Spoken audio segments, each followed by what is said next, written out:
yes. big headline. Or if it's Jackson go over our side. If it's Jackson go over our side. You know the problem is that they allowed her to do it on her side. They allowed her to do it. It's a protest. So guys, let me ask you a question. What's the big deal? But if you look at the guys, what's the big deal if she just kick out for one day out of Parliament? What's the big deal? She must just walk out for the rest of the day and instead of getting it's not even a whole day. That's what I'm saying. Let me call the marshal. She's just being a bitch. Why is she being a bitch? Marshall should just go over by him alone. He need a second. What do you mean? She's being a bitch have and to it's drag late. her? Come on, we need the bill to get passed. You know what? Go over there and he obviously can't put his hand on her. Yeah, because you can't go to that next thing you go hear him and stand up beside her. You know, see data stand up beside her. He actually blocked her. He obviously can't put his hand. I yesterday also spend. People come out, you know, he said she not come out because she knows saying she come out, she can't come back in. You realize what going? Yeah, that yes. And they might talk to her, but she's going like she a bully. No, Come on, guys. The bill not going to get passed tonight again? The bill? The bill not getting passed tonight. Obviously sitting down. Come in. Can't call the police. Security can't come. Our time at Jamaica. The marshal. Call the police. Munchie say call the police. Police next. Police can't come. Mr. Chef, come on. Munchie, come up, Munchie. What an excitement. Oh my God. It's not. I might as well take my vacation. Make sure go on our yard. Go home. Munchie is here. What time would I say? She said 10:50 tomorrow? No, tonight. No, they're not 10:50 now. No, I was 11. 5 minutes. 5 minutes of the break, you know. We don't take our out. I'm tired.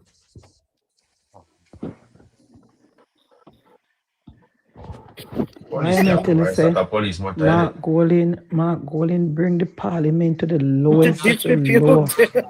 You can't go no lower than this, Munchie. Can't get no lower than this under Mark Golin Rickster. What are these? You never see this yet. Of course, never hear Munchie in a bed. Look how the PNP fall under Mark Golin. Munchie a whisper, Munchie in a bed. The PNP have no respect, no credibility, no moral, nothing. Munchie and the man as a first year Munchie talks under Mark Golin. At this a display, them a show to the people of Jamaica, they can't forget about government. Munchie na answer me. Government with this behavior under Mark Golin. Munchie, Madam Speaker. Leave her here on the manners tonight. Are you aware of the fact that even the very points that the opposition were making were null and void? So low and yet the most impact of the impact take time to Just slow. Early tonight. in late we have to whisper. You know what she do why the speaker upset? She pick up the mace, didn't she? She grabbed the maze because grabbed the mace. No law can pass without the maze. So you moving the maze, no law you can disrupt pass. everything, yeah. And Yeah. people, That's what she did. No, guess what You happened? kick out our parliament or something. No, because guess what happened? That was a protest. Because they know that's the protest. Yes. And she is a bad wolf. She's a big bad wolf. Yes. You realize you've all come to her rescue because it was a planned thing. Yeah, but You notice she did that for Chef, yeah. because they don't you want realize the bill how to she did pass. that Remember then Well, try everybody every. attack, we can't hear. Remember then try every single thing to stop the bill, you know. Remember then come with them with a speech today and then Prime Minister allowed them to give them a long speech, and when it's done, you tell them say the bill not going to no committee and the bill will go pass. And you notice what Mark Golin do every single clause. Yes, every clause you want amendment. Have amendment. It look like she go up at the July she come out. Guys, is Soji there? Lexi wanna box. Soji, Every single clause, Mark Golin have amendment. And na class 3, Mark Golin literally come not only with Not only with not only with a minister in a class Hello? so and then they read when you have any of A, B, and C. Me say the club was They there. hear them come gloat tomorrow. Mark Wall, not the biggest legislator in Jamaica. Mr. Rickster, Mark not only come with amendment to one section enough for class 3, no Mark going say that's what the whole that one have. And he read when come with and he have section A, B, C. No one put in themes like He I'm already want to build country. marker right. Also, somebody got an election. So me I say, once the PNP can't get to write the bill, we know, don't be telling us that this is going to be a long night, what they telling you know? All time low. All time. Comrade, you're not supposed to shame tonight. You're not supposed to shame tonight, comrade. This one I roll like rock and come in. Rock and come in, comrade, because you're not supposed to shame. Look how PNP fall to the gutter. And the man Jefferson Golden. What happened to the mighty PNP? What happened to the PJ parties of PNP? No, sir.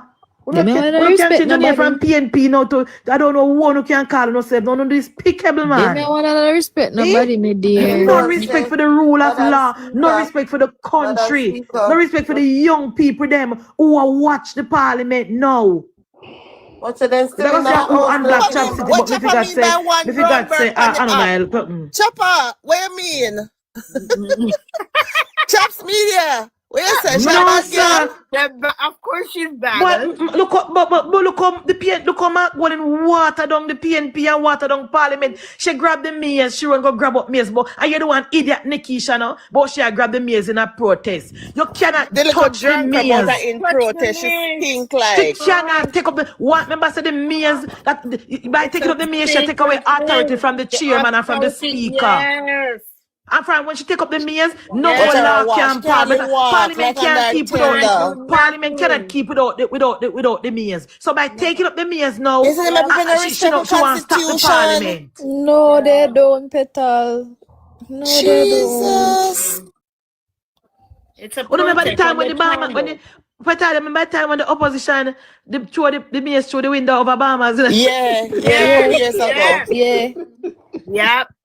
Oh, Parliament did have to stop and see a thing she didn't want to do. She want to run out with the maze, you know? Yep. Yeah. Because to next, me say, man, tell us, boy, guys, me don't know me already when me go for cuss my party, me no drop kitchen, you know. Me say my party, me proud today, me party, me proud today. G, you up a top, man. No, man, want me to keep quiet, man. Keep quiet. So, mommy, now say nothing. No, man, just no want me, no, man. I say a 32 vote we get all the time. Hey, want me to did it, and Desmond no did it. You know the speaker can't want me there. No, want me and Desmond no did it. They always say somebody absent. Me say my party make me proud today, guys. I'm proud to be a member of the Jamaica Labour Party today, comrade. We take away the narrative from that's what I want to run go to do with the mayor's because we no get to no talking points through today. So my party beat and teach today. Them a go there. See all Edda. Make them go on because the bill will pass. The bill will pass quick. Angela Perkins gonna clean up here and make up. Make them go on. Them plans to stop the whole 34 class, so make them go on. Make them go on to pass quicker. It was a deliberate attempt. Exactly. So make them go on. My party show up today, see carry we not none to complain to all tomorrow. Me turn on my life. Me not no cussing for the tomorrow. No cussing. No cussing. Proud of them. Me say every single speaker. All mama D are right. Write her notes. All mama D still on write her notes and express herself eloquently. When I piece of yellow paper. Look at this from the thing. It says the House has protocol that everybody must follow, whether you like it or not. Do not touch the mace, plain and simple. To do so is disrespectful and egregious. They may clean up. They may take up in garbage. They make them go on, woman. Go on home. Because we don't come to do the work of the country. We don't come for politics, we don't come about. The bill can't pass. We don't need them to pass no bill carry. The quicker they gone, the quicker the bill pass. Remember them must stop the bill every minute in a committee, you know. Oh. Every Remember them must stop the bill every minute. So when they gone, it's better for us. Madam Speaker, every class they want amend. Yes, so make them go on, Queen. Because now that them gone, all Nesta will come and say, Madam Speaker, I move that section class. This that requires without amendment. All in favor, aye. Madam Speaker, 12, 13, 14 with amendment to this and that. All in favor, aye. Appear all in favor, I go on now. So make them go on because them a loser. We no win no election PNP. We don't want to come right building a committee. I don't want idiot from Southeast St. Anne. I go talk about member, I go talk about minister. Nesta does me say, guys, I don't want to call Nesta name for the rest of the week. Because Nesta put lick pan body today, no man. All of them walk out fabulous. All of them walk out. Make them go on. I won't care about our bag. Make anybody care about me, then go and call TVJ. You can't grab up no meals, nothing because you want to stop the parliament. The will of the people was already decided on September 3rd. The people of Jamaica are ready. Give Andrew Holness the mandate. I don't want to come take up meals. You want to run gun out the door with meals. No, like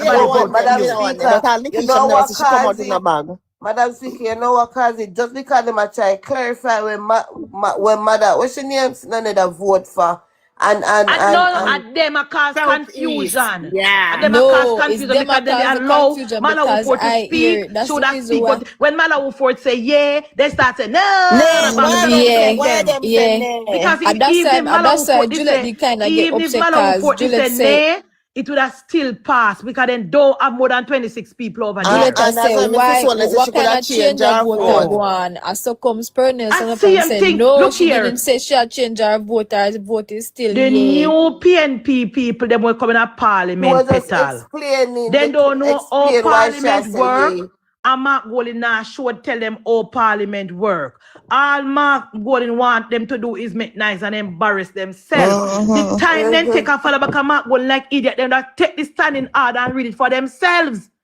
But because PNP like for worship people, that's why they love Michael. They love Michael Manley. Because Michael Manley are God. If Michael Manley tells you to jump over cliff, they go jump over cliff. I see them do it Mark Golding now.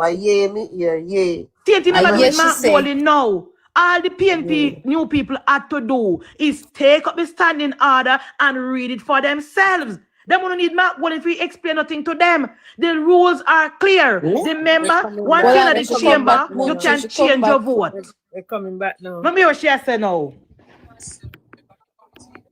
That's why they want to come over here and come so eat it. It's okay. No man. The dog shit then gone. Madam Speaker, I wish to put clause 5, 6, and 7 without amendments. Yeah, everything will go too fast now. Member Malahoo board member from St. James West Central. Which of the clause do you have a challenge with? Clause 5, clause 6. Clause comments and questions and proposals. Okay, so Minister, could you please put clause 4 and then we go to clause 5 to see what is the concern of the member? Madam Speaker, we put clause 4 with the amendment in the... No, that was finished. Yeah. You said you have 5, 6, and 7? That's what I'm putting with the member saying who has an issue. Okay. With number 5, you said. Go ahead, member. Thank you, Madam Chair. My understanding is that the intention... Damien, come back. It is the intention that the remuneration of the CEO would be subject to a prescribed rate. That is my understanding, as all remuneration would be but the way it is drafted, it leaves it unclear. So clause 5.2 indicates subject to subsection. It's okay, Madam Speaker. It's okay. I'll move to clause 5, Madam Speaker. 6. Yes. I put clause 5, Madam Speaker. Members, Clause 5, those in favor? Aye. Those against, the ayes have it. Clause 6, Member Malahuford. Madam Speaker, clause 6, Once them rock, delegation them of back back in. functions. They're coming Two back. questions. First, what is the difference between the authority and the CEO in this respect, since the authority essentially is the CEO and the CEO is mandated to act on behalf of the authority and be responsible for the day-to-day management of the authority. So the authority and the CEO respectively may, with the approval of the minister by instrument in writing, subject to the provisions of the act, to delegate. That's the first part of the question. Tap the screen, guys. Madam Speaker, standard company matter. The authority and the CEO are two separate entities, legal entities. Can I put clause 6, Madam Speaker? No, I would want you to explain further to the member. The other, Madam Speaker, please hear me. So this delegation can be made to any person without qualification. And I was looking on something that has happened, which really triggers the concern. So we have this the town and country planning, Kingston and St. Andrew, and the Pedro Keys Provisional Development Order 2017, confirmation notification 2023. I recall on a previous occasion, I had reason to ask where it was prepared, and in particular, whether the preparation was done within the division that has responsibility for it, and I was told no. When you open the order, as well-intentioned as it is in a form that you can't use without having to get other documents and other documents. And I know that was not the intention. So when a delegation is made to any person without qualification, it may be well-intentioned, but it may lead to something else. And given the functions that are set out and the very technical nature of the functions, does it make sense to have the delegation made to any person without any qualification? It may be problematic, and I don't think that is the intention.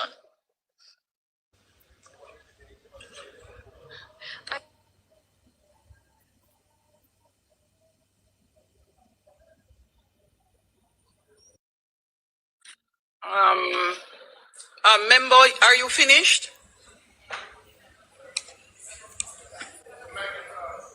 Person. You'll have to start again. Your mic wasn't on. After which the member from Portland East will go. Member Green, Madam you Speaker, have a contribution as well? All right, so member from St. James. May I ask that you go to someone else and I try to formulate a proposal? All right, so member from Portland East, you're next. Thank you, Madam Chair. Hi, what is that? What is that? The same point being raised, but to suggest in relation to the delegation function, that it be a little bit more, it be narrowed, as it is just simply, the powers is just simply too wide. And I do appreciate the fact that there may be multiple projects happening at the same time, but just inviting an amendment where that is concerned in terms of the powers to delegate, because it proves to be problematic. Thank you.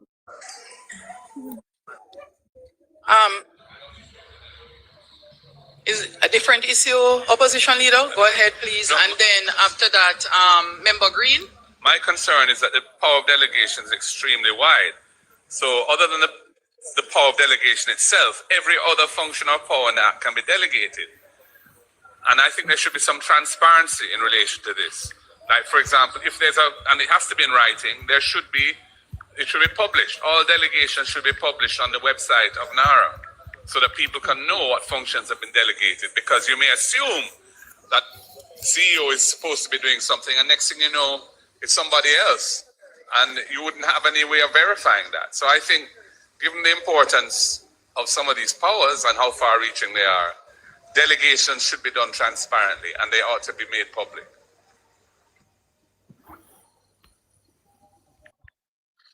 Sorry, go ahead.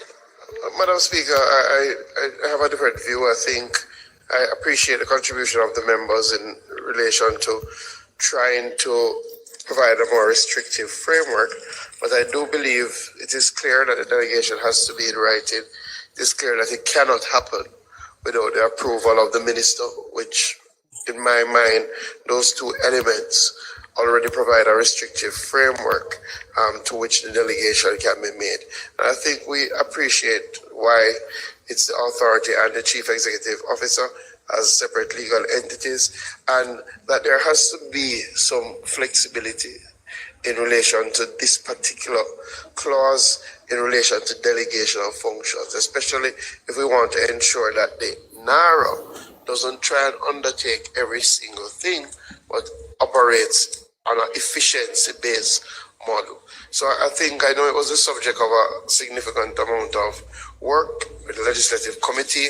I think where we are, we have some safeguards, but it also allows the delegation to be done in a way that ensures efficiency.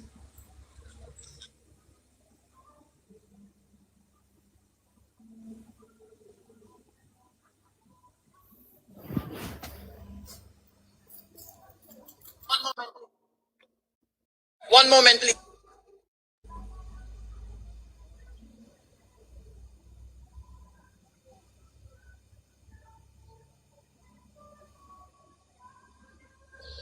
Them should not allow Mark to come back in a parliament. That's all I know. Him figure kick out too. Him a one of them. It's like how them block Angella from coming back in. Them should have blocked him too. But him Marshall is a wheat jelly back.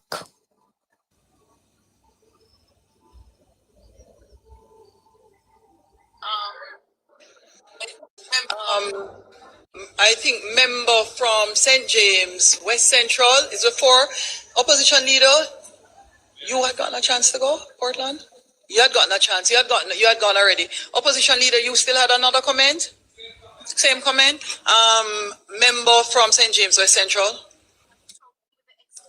Madam Speaker, I'm struggling with the explanation in light of, so clause 3.1 says that for the purposes of the Act, there is established a body to be known as the National Reconstruction and Resilient Authority.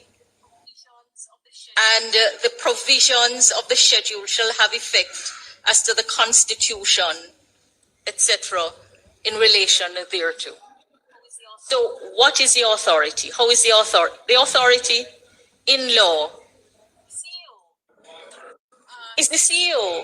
So when I ask what is contemplated, when it says the authority on one hand may delegate and the CEO on the other hand may delegate, I'm struggling with the answer given. So that's one. The other part of it, though, is that many of the functions are technical functions that will require technical competence. And to say that the delegation is to any person may invite unnecessary criticism in the end, since we know of competence and who is allowed to carry out work is a life issue. All I'm saying is that any person needs a qualifier. Why you think you need because it has to be someone who is duly competent, whatever, to carry out the functions. These are technical functions. Thanks, member. It's not a when am I look for perfection? Yes, go ahead, member Green. Madam Speaker, I think sometimes, even though we have the same objective, we may choose to legally go about it in different pathways.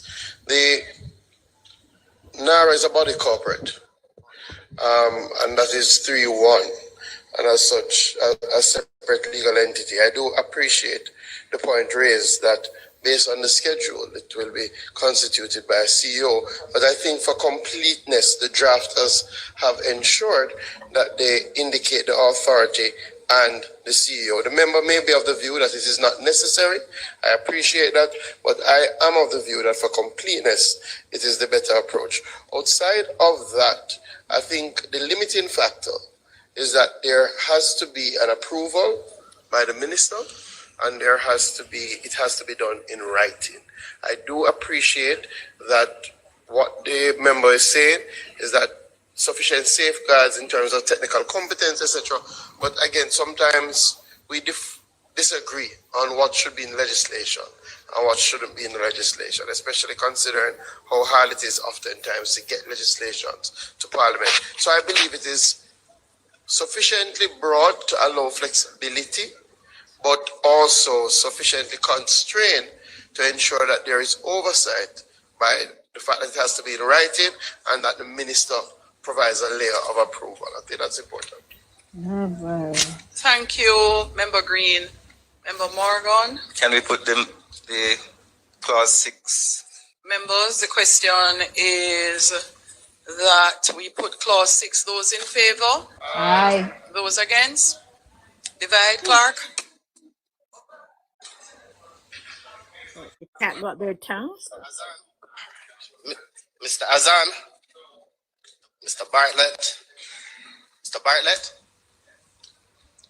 Mr. Brown, Dr. Brownberg, Mr. Buchanan, Mr. Bunting, Ms. Burchell, Dr. Campbell, Dr. Chang, Mr. Charles Jr., Mr. Chuck, Mr. Clark,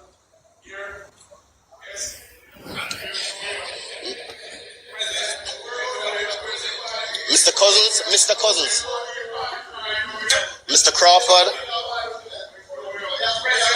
Miss Crawford, Mrs. Cuthbert Flynn, Miss Daly, Mrs. Dalrymple Philibert, Dr. Dawes, Mr.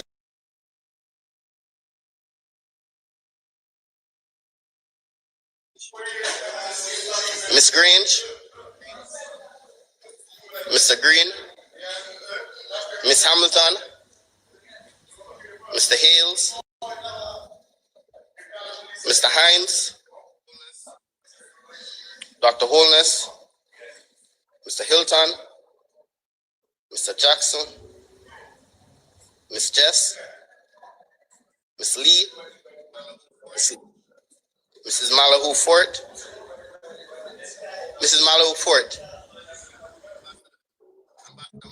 Ambassador Marks, Mr. Main, Mr. Mackenzie, Mrs. Miller Bennett, Mr. Montague, Mr. Morgan, Mr. Morris, Ms. Morrison, Mrs. Nita Garvey, Mr. Newell, Mr. Paulwell, Mr. Phillips, Ms. Perkis, Mr. Robertson, Mr. Robinson, Dr. Russell,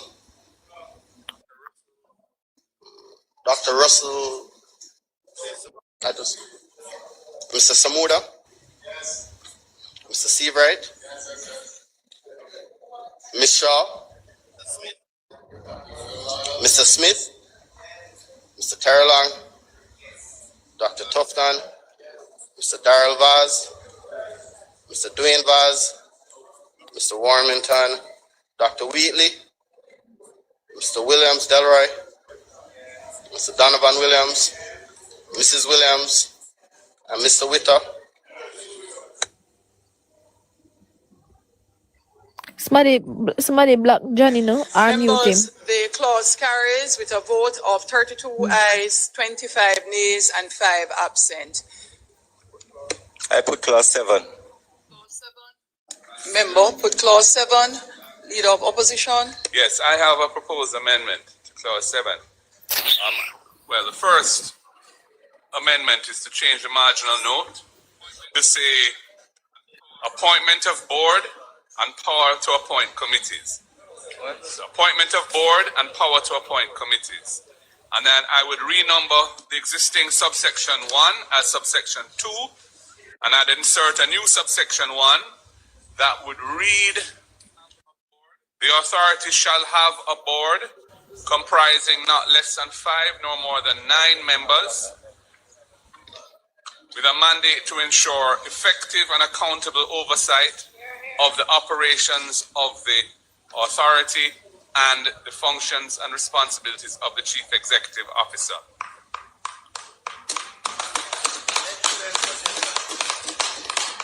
Madam Speaker, I put clause 7.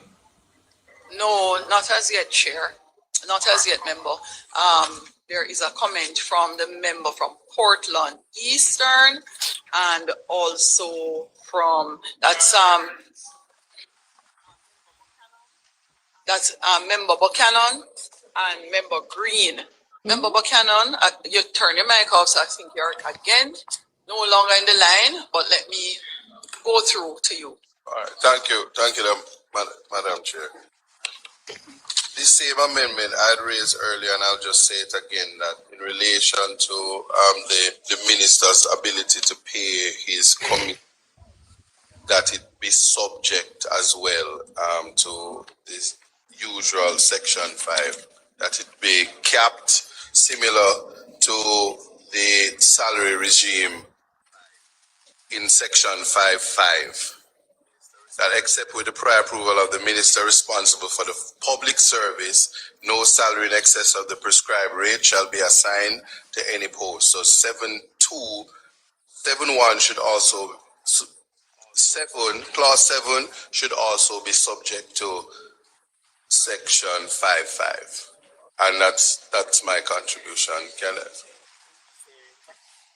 Just simply saying, again, that it's in reference to the capping, because when you look at section 7, there is no restriction on the salaries that can be paid.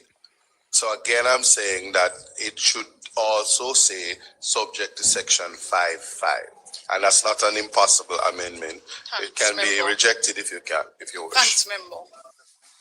It's not a rejection, it's just an explanation that the Minister of the Public Service is restrained by the rules that exist in terms of compensation and boards, and there are very well established procedures that deal with that, so you don't have to repeat that. So the minister cannot act outside of those rules.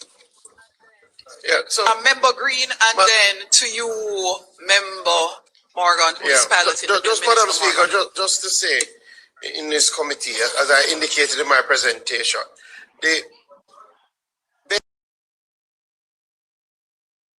incorporate a board as suggested by the leader of the opposition.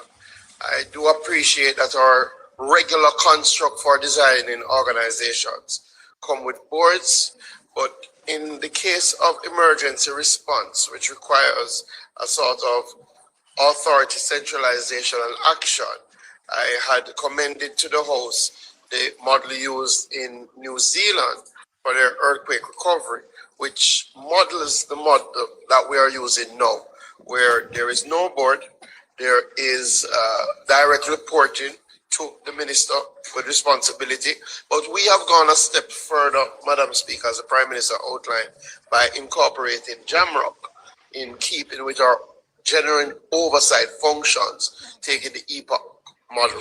So again, I would suggest that we pass the clause as is, so that we ensure the efficiency and speed of implementation and the transparency that is accorded throughout the bill.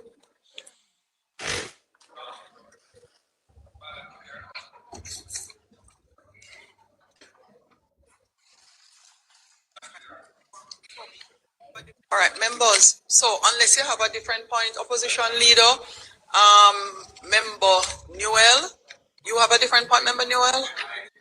Hold on, opposition leader. Member Newell? Just on the point of the board and the other bodies that generally don't report. New Zealand, which the minister just repeated, the cultures are different. So New Zealand, for example, is number 4 on the Transparency International Index. Jamaica is at number 73. Peru is at number 130. So we perhaps, based on our situation, we may want to look at different models and what kind of framework will ensure that there's confidence in the society. In terms of accountability. Thank you. Opposition Leader? Yeah, sorry. I just want to, in the amendment that I proposed, I wanted us to add a subsection 2 and renumber the other subsections which follow accordingly, which would say that the chairman of the authority shall be appointed from among its members by the minister in consultation with the leader of the opposition, and the minister may make regulations governing the procedures to be followed by the board, because there would need to be what a quorum is, how many meetings, how often it should meet, and so on. So there need to be regulations for that. So I would add that as a subsection 2, what I just said. Thanks, Opposition Leader. Prime Minister. Thank you, Chairman. I mean, the leader of the opposition just explained exactly why it is we have to avoid that model for quick and effective implementation.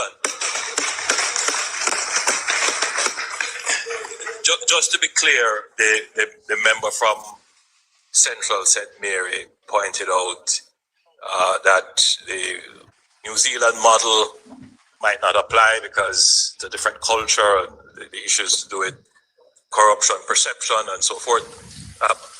Just again, for clarity, where there is a very specific task for an entity to execute in a very well-defined period, the need to have a board that will exercise discretion, interpret policy, and deal with issues to do with the day-to-day management of the entity. Those issues would not arise in this instance of an entity where the direction is specific and all that is needed to do is to execute. And that is why we have defined it as an executive authority. The need for a board does not arise in the sense of a governance board.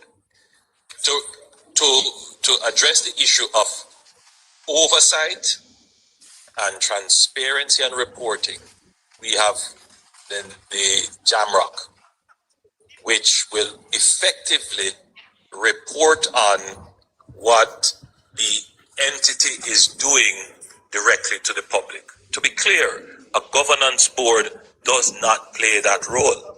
The governance board does not report to the public on the operations of the public entity. It doesn't. There's no governance board that does that. So I think much of the concern is misplaced, or there is a great misunderstanding of how our public service is structured and administered. Madam Leader of the Opposition, and then we will go back to Minister Morgan, who is piloting the bill. Madam. Feeling a little lonely? Step into African life and meet new friends from all over the world. Jump into the billions of dollars of expenditure, much of which will be borrowed from international partners and repayable with interest. It is necessary that the Chief Executive Officer has to report to a body that can give effective oversight over how that person is conducting the affairs of the authority. And all the more in the low trust environment that exists in Jamaica. And my proposed amendments address that issue and reinforce the need for it, and also are not inconsistent in any way with the body operating an efficient and business-like way. Every corporation in this country operates with a board. Every body corporate in Jamaica, public sector or private sector, operates with a board. Are you telling me that private businesses can't run efficiently because the CEO has to report to a board? To the contrary, it enhances the efficiency to have effective oversight of the body and management thereof. You are the one, Prime Minister, who misunderstands how organizations should be managed. I want to be clear again. Thank you for allowing me to respond to the points raised by the Leader of the Opposition. I don't want to turn the committee stage into another debate. Yes, yes. But just to be clear, corporate boards report to their shareholders. Public boards report to their ministers. I want that to be absolutely clear. Public boards don't report to the public. And just to be clear on that, the way in which public corporate entities, you want to call that, the way in which they report is through their ministers to Parliament. And therefore, we are not taking away any reporting, any public disclosure by not having a board. We are proposing something that we were the one who created the executive agency creature in our laws. It was created by former Prime Minister Patterson, Cabinet Secretary Davies, who they were trying to address this issue of the efficiency of the public bureaucracy. And as a result of that, we have the executive agency. In this instance, we have an entity that has its own statutory body built upon the idea of it having executive authority. All right. Madam So Speaker, opposition leader, no, hold on. Opposition I leader. think the matter has been exhausted. Opposition leader. Opposition. Yes. No. Opposition leader. Hold on. We never try him out of parliamentary. So, opposition leader, you have asked to make a clarification, and I'm saying that immediately after we will go to the vote on the clause. And I would like to remind all members. Hey, buddy. The idea is that you present your amendment, explain your thinking, but ultimately, when the person piloting the bill, Hey, buddy. Hey, buddy. they would be the ones to Let's determine go. what amendments they're accepting, in what way that is accepted, and it is put to the House. For us to make a decision as an entire House. Opposition leader, go ahead, please. Thank you, Madam Chair. Murder. The issue of reporting, I think, is a confusion here. The CEO, as the executive of the authority, the chief executive officer, would report to the board. It's a public body owned by the government of Jamaica, so the board is accountable to the government through the minister and ultimately to the parliament. That is the normal flow. So the point really is, though, that the purpose of the board is to provide effective oversight and governance of the operations of the authority as executed day to day by the CEO and the staff. That is how corporations work. We are creating one here which doesn't have that critical layer in it. It's not about reporting to the public. The methodology for that is elsewhere in the bill, and we have some comments on that. This is about governance and oversight within the authority itself. That's my last point on this. Go ahead and... Thanks, opposition leader. Madam Speaker, I wish that we would stop repeating the same points made in the debate and relitigating it. Can we put the clause to a vote, please? I put clause 7. Those in favor? Divide. Mr. Azan, Mr. Bartlett, Mr. Brown, Dr. Brown Burke, Mr. Buchanan, Mr. Bunting, Ms. Burchell, Dr. Campbell, Dr. Chang, Mr. Charles Jr., Mr. Chuck, Mr. Clark, yes.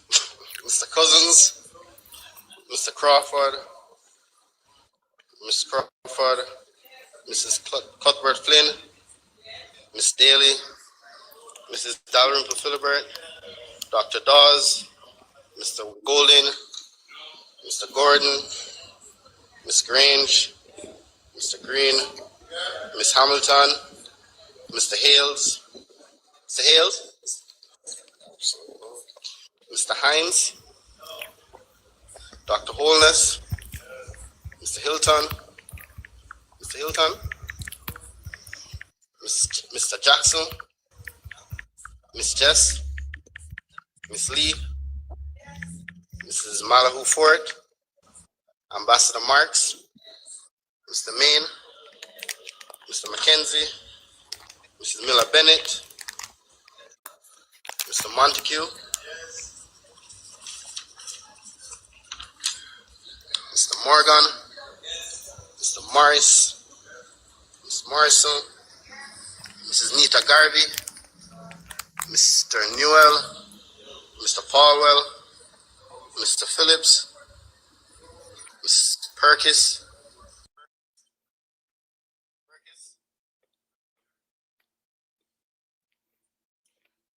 Mr. Robertson, Mr. Robinson, Dr. Russell, Mr. Samuda, Mr. Seabright, Ms. Shaw, Mr. Smith, Mr. Terrelong, Dr. Tufton, Mr. Darrell Vaz, Mr. Dwayne Vaz, Mr. Warmington, Dr. Wheatley, Mr. Delroy Williams, Mr. Donovan Williams, Mrs. Williams, and Mr. Witter. Thank you. The clause carries. The vote is 24 noes, 6 absent, and 32 ayes. Minister? Chair, I wish to move for amendment to clause 8. In the marginal note to the clause, delete the word "the" and then put the clause. Madam Chair, I have a question for the Prime Minister on clause 8, and it relates to the specific funds which are set aside out of the budget each year for disaster-related activities. I think there are 2 statutory funds that are funded from the budget, if my memory serves it correctly. Then there are other mechanisms under the disaster risk financing program, such as the catastrophe bonds and the CRIF insurance.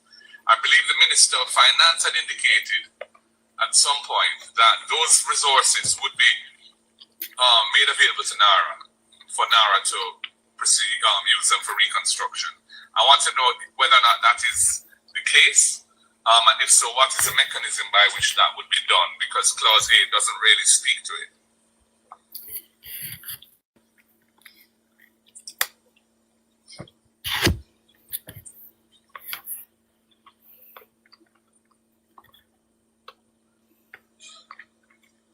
So, go ahead, Prime Minister. Thank you, Madam Chair. I detected in the debate, but I didn't address the issue, that NARA is not established as a relief entity or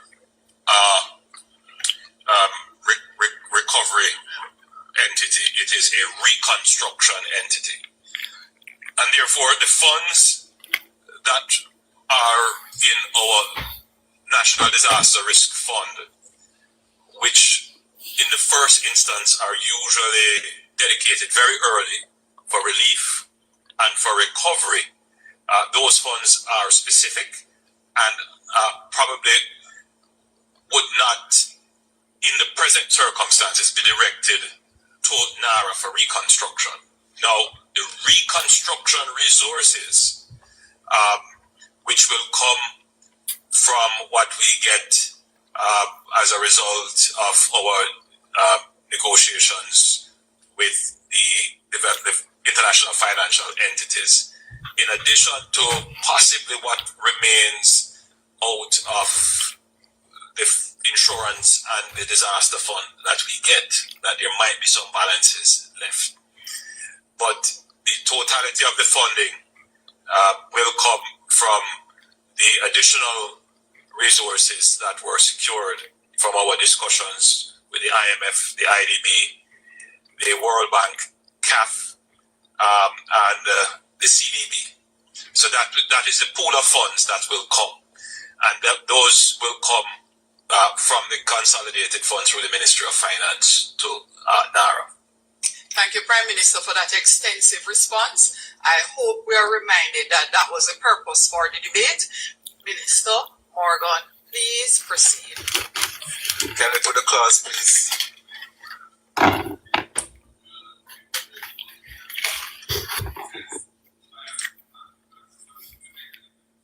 Yes. Just very quickly, Madam Speaker, the process of allocating the resources would be through the bill. I mean, there's no way for any money. For an appropriation. Yes, there's no way for any money to come out of the consolidated fund other than through So that's the budgeted exemption. Chair, we wish to make the amendment in the marginal note to the clause. I heard it. Yes, that's clause 8. I put clause 8. Members, those in favor? Those against? The ayes have it. 9. Go ahead. Chair, we wish to make an amendment to clause 9 in sub-clause 1. Delete the words "the Chief Executive Officer with the approval of the Cabinet Secretary" and substitute therefore the words "the Cabinet Secretary with the approval of the Cabinet." That's the amendment, and we wish to put the clause. Let me first put the amendment. Member from St. James West Central. Thank you, Madam Chairman. The Prime Minister, in response to concerns raised about the sufficiency of guardrails in the bill, pointed to the robust nature of the oversight that we have in the oversight framework, the anti-corruption and oversight framework. And in particular, he pointed to the Auditor General, which is enshrined in the Constitution, and indicated that the oversight functions are available. Madam Speaker, just permit me a little indulgence.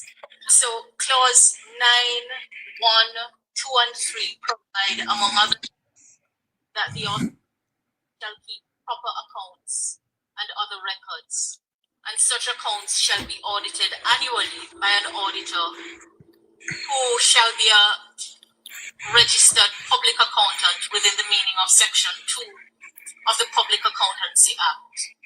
And to be appointed, now the proposed amendment would be by the Cabinet Secretary on the approval of Cabinet, and who shall at all reasonable times be entitled to examine the accounts of the authority. Sub-clause 4 states that the Auditor General shall be entitled at all reasonable times to examine the accounts of the authority. And as I said, the provision has been held up as part of the necessary safeguards within the framework that is guaranteed to deliver the oversight and the accountability. Madam Speaker, I do believe that we need to look a little more closely at what is drafted. So section 120, sections 120, 121, and 122 of the Constitution of Jamaica makes provision for the office, tenure, and functions of the Auditor General, respectively, and the Prime Minister indicates the enshrinement in the Constitution. So section 1 of section 122 specifies the accounts that shall be audited by the Auditor General, which include all departments of government of Jamaica. And 122, 5A and B permits the Auditor General to perform such other functions in relation to the accounts of the government of Jamaica and the accounts of other public authorities and other bodies administering public funds in Jamaica as may be prescribed by or under any law for the time being in force in Jamaica, or such other functions in relation to the supervision and control of expenditure from public funds in Jamaica as may be prescribed. Madam Speaker, Part 4 of the Financial Administration and Audit Act, that's sections 25 to 32, make provision for audits. And section 25 sets out the duties of the Auditor General in performance of her functions under section 122, subsection 1 of the Constitution. No, I wouldn't want to allow the member. I'm not Speaker, so sure where the member is going. I actually remember my own ruling in respect of this element of the FAA Act. So I am allowing the member the latitude to see where the member is going with this. Go ahead, member. Madam, in light of what is provided for in the Constitution and what is referenced and what is provided for under the FAA against clause 8 of the bill here, and also clause 30, which is what happens after dissolution of the authority. On the day of dissolution, all monies held in any bank account in the name of or standing to the credit of the authority shall be credited to the consolidated fund. On the day of dissolution, all monies which became payable to the authority shall be paid in the consolidated fund. The bigger your Shopify store gets, the worse your Google ads usually perform. I know it sounds bad. And the authority of the Auditor General is to be brought to bear in the bill. Then I should like to propose an amendment to clause 9 as follows, or to the effect. 1. The authority shall keep proper accounts and other records in relation to its functions, and shall prepare a statement of accounts in accordance with the generally accepted accounting principles promulgated from time to time by the Institute of Chartered Accountants of Jamaica, and such accounts shall be audited annually by the Auditor General, and a statement of the accounts so audited shall form part of the annual report submitted pursuant to Section 11. 2. The provisions of Part 4 of the Financial Administration and Audit Act shall apply, perhaps mutatis mutandis, to any audit done under subsection 1. 3. Notwithstanding subsection 1, the authority may, where it considers it necessary in the public interest to so do, appoint, with the approval of the Cabinet Secretary, a registered public accountant within the meaning of Section 2 of the Public Accountancy Act to audit the accounts and other records kept pursuant to subsection 1, and a statement of the accounts so audited shall form part of the annual report submitted pursuant to Section 11. Then an auditor appointed pursuant to subsection 1 shall be entitled at all reasonable times to examine the accounts and records of the authority. I'd also like to propose a consequential amendment. It would require including another clause after clause 34 to indicate that the Financial Administration and Audit Act is amended in section 25(1) by deleting the chapeau and substituting therefore the following. The Auditor General shall, in performing his functions under section 122 subsection 1 or any law made pursuant to section 122 subsection 5 of the Constitution, shall ascertain whether, in her opinion, and then the section would continue to run. So it's really an amendment of the chapeau to reference section 122.5 of the Constitution, which permits the Auditor General to audit other accounts than those specified. And just to say that the rationale, again, is taking into account what has been said about the role of the Auditor General in the bill and looking on what has been actually drafted. Because as it is drafted, it would not achieve what is being said it would achieve. And, it would also result in a saving of funds of the authority, since the office is already established and enjoys trust and confidence of the people. That is my recommendation. Thank you, Member. Member Green. Madam Speaker, I hear the member. There are a number of challenges with the approach, but just to say a couple of things. I think what the bill is clear on is that the Auditor General has the authority under the law, as it does inside and out, but in this bill it is clear to examine the accounts. What the member proposes elevates the Auditor General as the primary auditor. The challenge with that is that we know that there are challenges oftentimes where we have legislated for the Auditor General to be the only auditor. Mind you, she suggested primary, not only, but based on the formulation, the NARA may decide.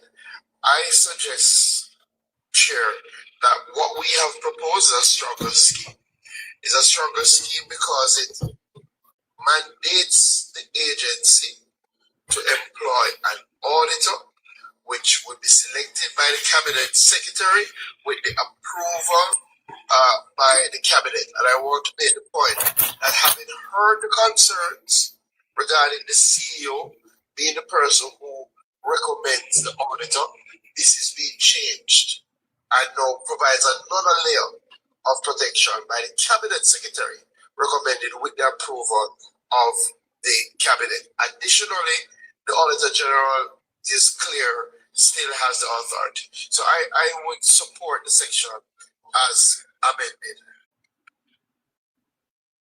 Madam Chair. Please just allow Member Safuda, Member from St. Anne, please, an intervention, and then we may go ahead. Madam Chair, we have public bodies that have been waiting since 2010 for the Auditor General to complete their audits. Let us not add to their burden. That is a matter of public record. Literally, public bodies that we criticize in this House, waiting their audits and their annual reports since 2010. Let us not add to the burden of the Auditor General. Nothing in this bill stops the Auditor General from doing real-time audits as they have done in recent time. Special audits, performance audits, nothing in this bill reduces the role and the constitutional authority of the Auditor General. But to add work to overburden the authority is not in the interest of this Parliament or of this country or of the intention of this bill. Please. Thank you, Member. Please turn your mic off, Member Morgan. Can we put the clause as amended, Chair? Members, the clause 9 is being put as amended. The beef clerks ask for the amendment as amended. Those in favor? Is it in the amendment sheet the leader of opposition is asking? Yes, it is. Yes. I put the clause as amended. Those in favor? Those against? The ayes have it. Chair, we wish to propose an amendment for clause 10, and we want to delete the clause and substitute therefore the following: reports, returns, etc. 10.1.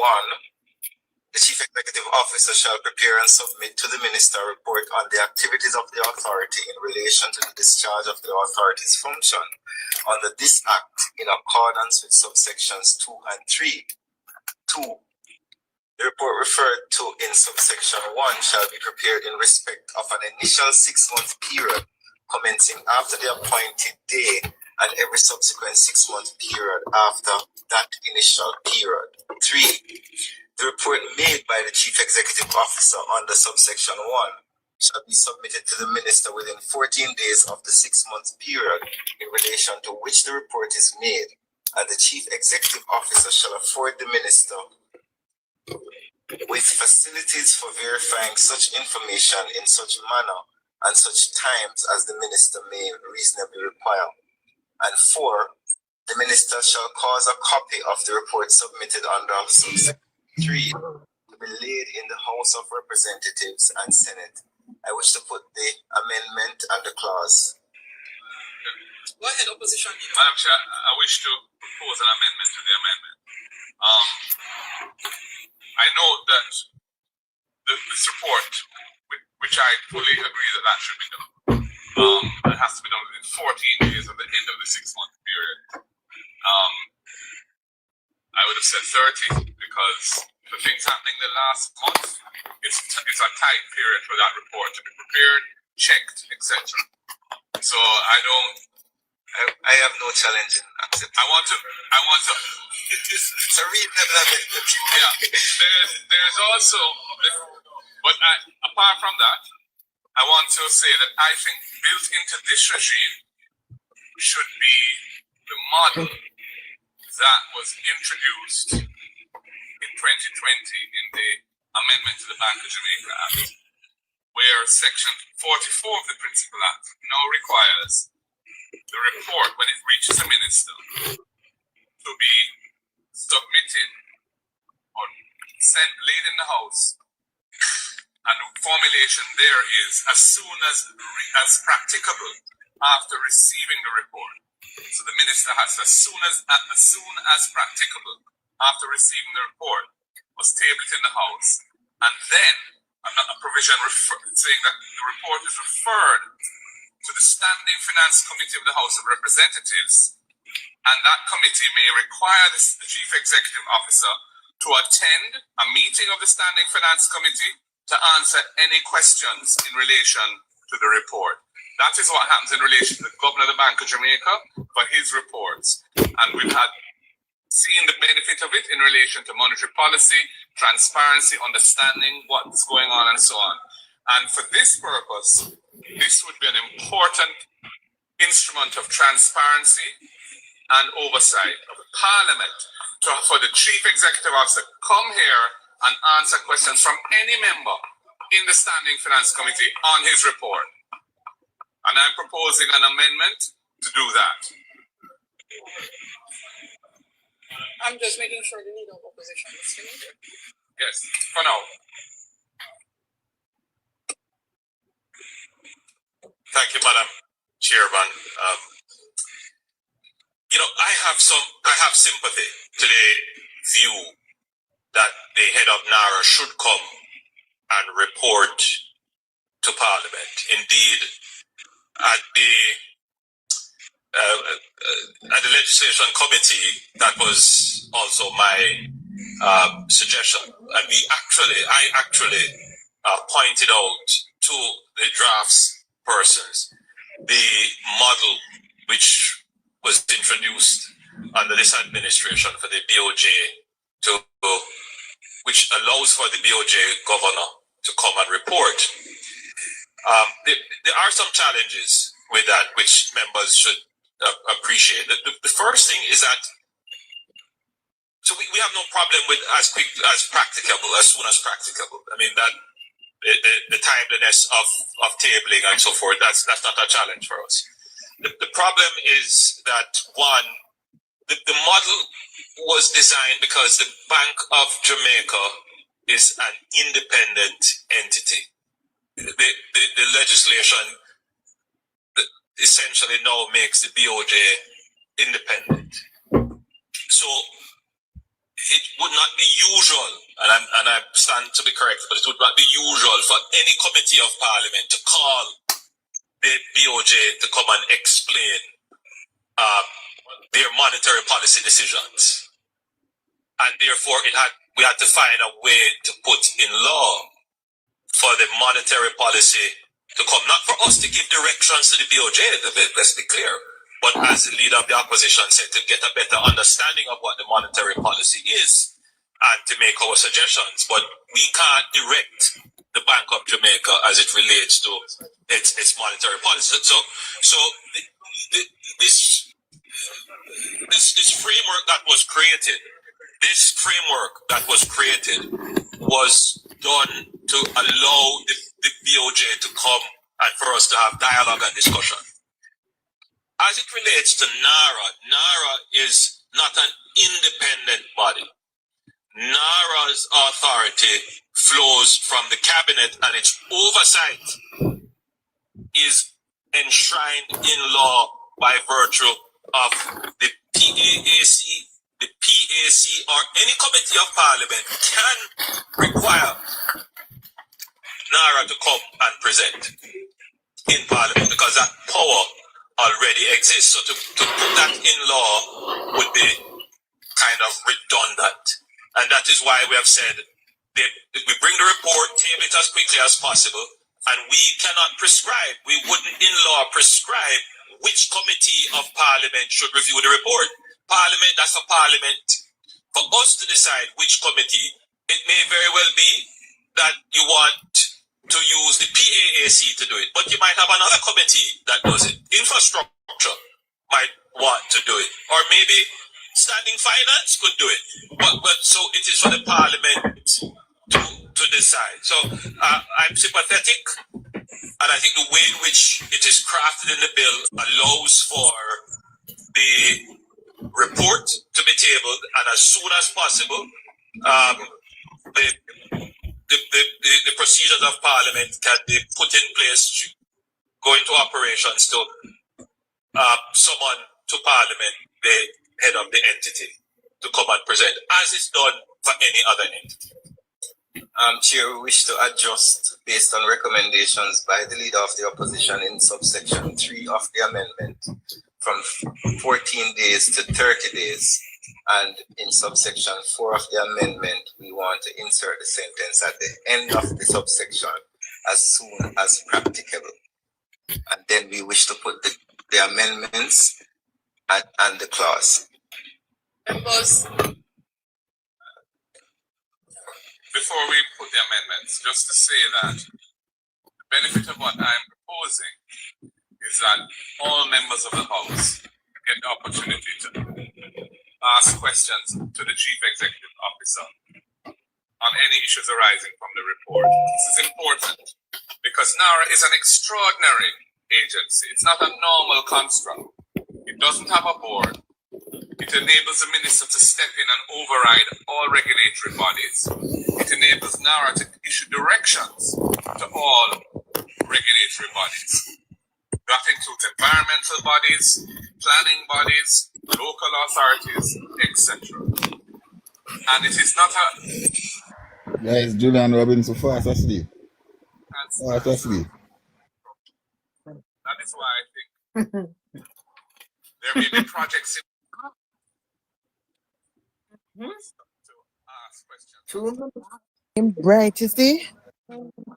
And in the out for a morning, I'm tired. Boss, fast asleep. I'm tired. This is a report. We have a project. How come this? Why not this? So on and so on. And we invigilate that, and then we have the benefit of transparency around that. I appreciate the point that the role of Bank of Jamaica is somewhat different because it's independent. But I would say the same reasons why it is important that the governor come to the Parliament to give account on monetary policy and exchange rate policy. The same reason why the CEO of NARA administering 6.7 Something up. The projects that would otherwise have to fully comply with the regulatory regime, all of that, there ought to be that opportunity. So I agree with on all fours with BOJ comments. I'm not saying it is, but I think the reasons are compelling to allow that for all members to do it. Yeah, but if it's not in the law, who's to say that you will? Majority will then rule. So it's important, I think, that the act itself provide a mechanism. Mr. Morgan? Chair, I wish to amend subsection 4, and I want to correct what I said earlier. It should read, the minister shall, as soon as practicable, cause a copy of the report submitted under subsection 3 to be laid in the House of Representatives and the Senate, full stop. And we wish to put the amendments and the clause.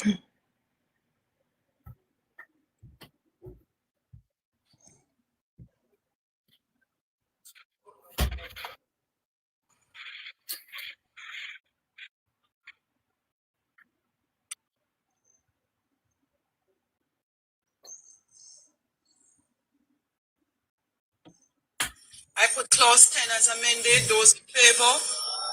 Those against? Pardon me? Did I?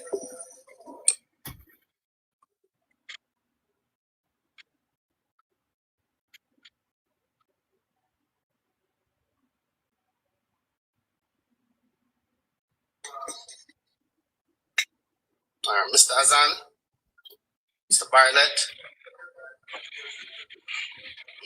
Mr. Brown, Dr. Brownberg, Mr. Buchanan, Mr. Bunting, Ms. Burchell, Dr. Campbell, Dr. Chang,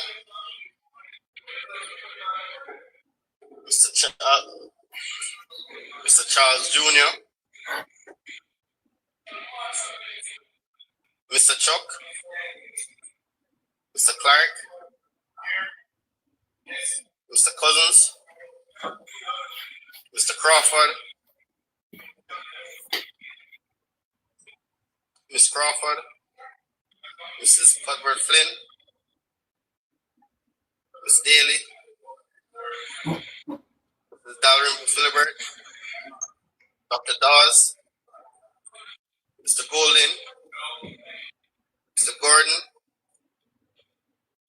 Ms. Grange, Mr. Green, Ms. Hamilton, Mr. Hales, Hines, Dr. Holness, Mr. Hilton, Mr. Jackson, Ms. Jess, Ms. Lee, Mr. Malawu Ford, Mr. Malawu Ford, I see Crystal all evening. Crystal Lee. I want to see. Mr. Mackenzie, Mrs. Miller Bennett, Mr. Montague, Mr. Morgan, Mr. Morris, Mrs. Morrison, Mrs. Nita Garvey, Mr. Newell, Mr. Paulwell, Mr. Phillips, Ms. Perkis, Mr. Robertson, Mr. Robinson, Dr. Russell, Mr. Samuda, Mr. Seabright, Ms. Shaw,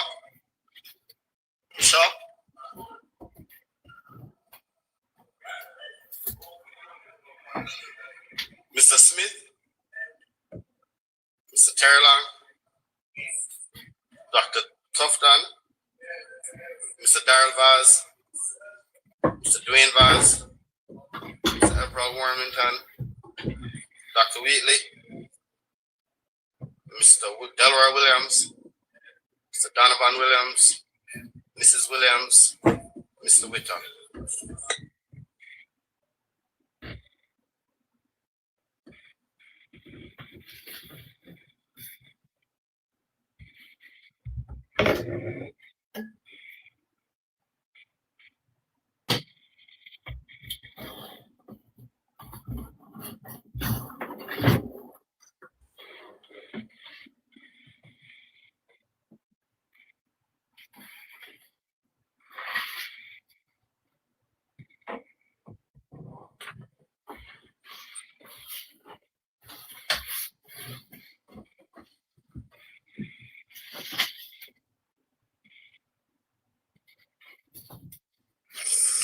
The clause carries, the vote being 31 for government.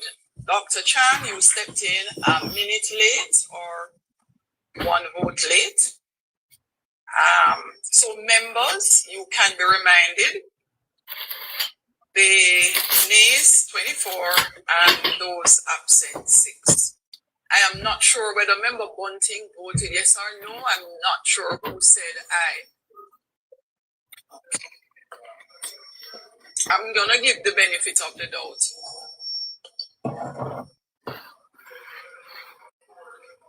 Go ahead, Minister Morgan. Chair, I wish to put clause 11. Those in favor? Those against? Ayes have it. Chair, I wish to put clause 12.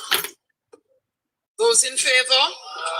Those against? Ayes have it. Chair, I have an amendment to clause 13. It should say in subclause 1, well, in subclause 1, insert next after the word directions, the word in writing. So it should say after the word directions, the words in writing. I wish to put the clause on amendment.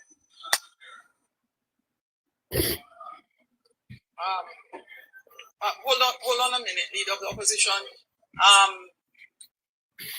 Going with the Leader of the Opposition first, and then the member from St. James, West Central. Thank you. I wanted to ask the Prime Minister whether he would agree in subsection 1 where it says the Minister may give directions in writing to the authority, whether he would agree that those directions should be published on NARA's website. The reason I'm asking is because it's not just directions of general policy here, but it's directions which go to the performance of the authority of its functions and to ensure that its activities essentially comply with what the cabinet has approved. So it's a very intrusive thing. So if you're going to the route of ministerial directions, would you agree to having them published on the website of NARA? Member Malahu, or? Thank you, Chairman. Just seeking some understanding in relation to the directions that are to be given. The bill mandates compliance with those directions because clause 13.3 says the authority shall act in compliance with the directions given under subsection 1. And then at clause 4, it says a contravention of any direction under this section shall not invalidate any transaction. If the directions are to be complied with mandatorily, how is it that a contravention of it may not invalidate a transaction?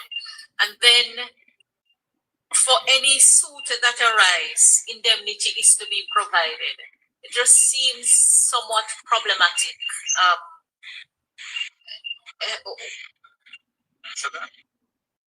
I don't see an inconsistency between saying that directions are mandatory, if that's what you want to say, but preserving transactions from illegality and unenforceability, which is very important, because third parties dealing with NARA should not be at risk of having their transactions invalidated as a result of non-compliance with the direction, especially when they may not even be aware of it. So the question really is, subsection 3, which says that the authority shall act in compliance. What is a remedy if it doesn't? And I suppose a remedy would be that the CEO would be fired. because that's a power that would be given to the minister, the prime minister, in the schedule. But I don't think it's a criminal act or anything of that nature, but it would be something which would be a breach of the act, and therefore grounds for removal from office. But it should not invalidate transactions with third parties. And there are many instances in the law where things which are prohibited in law are not invalidated in terms of their contractual effect. For example, I can think things to do with, for example, foreign currency transactions where you're supposed to be a prescribed or authorized dealer to engage in them. The fact you're not may mean that you're subject to sanction, but it doesn't prevent the enforceability and validity of any transaction you may enter into with another player in the market. Yeah. Mr. Morgan? The leader of the opposition agrees with my position and the position for the bill. Can we put the amendment and the clause? The question from the Prime Minister about putting all the letters on the website of NARA. This is a matter that we contemplated. It was raised, you raised it in the debate last week. We contemplated it. The better thought on it would not be to publish the written directions. In any event, those directions would come via, some of them would be based upon cabinet decisions, and they would be in the report to Parliament from the actual, from the CEO, because he would have to say what were directions given to him and what he has done. But it would, I think, create a challenge for the minister to be constantly publishing the instructions, including, you might issue an instruction today, you might have to change it tomorrow, because it's very fluid and dynamic. So I would not want to put that in the legislation. Minister Morgan? That if it is that the directions issued in writing by the minister are to be included in the CEO's report, which goes to Parliament, I'm okay with that. That is transparency. There's nothing in the provision that deals with that report which says that directions given to the CEO must be included in the report. But if it's an understanding of the House, based on what the Prime Minister has said, which is recorded in Hansard, that report must or should include any directions given and followed or not followed, I would be content with that, because that achieves my objective, which is transparency. There's nothing I have suggested today which is designed to do anything other than make the body more accountable and transparent. Nothing that I suggested today that would slow down its performance, its effectiveness. To the contrary, it will enhance trust and confidence in it and improve its performance. Thanks, Opposition Leader. Yes, Minister Morgan. I wish to put the clause as amended and the clause. Wish to put the amendment. Those in favor? Those against? The ayes have it.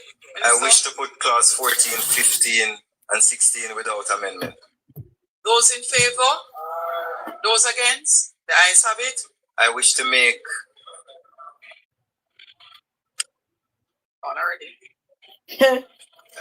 I wish to make amendments to clause 17. Can't do anything.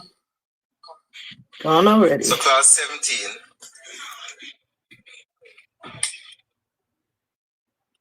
So there are several amendments I wish to make. One of them is not in the amendment sheet. Clause 17 in subclause 2A, insert next after the word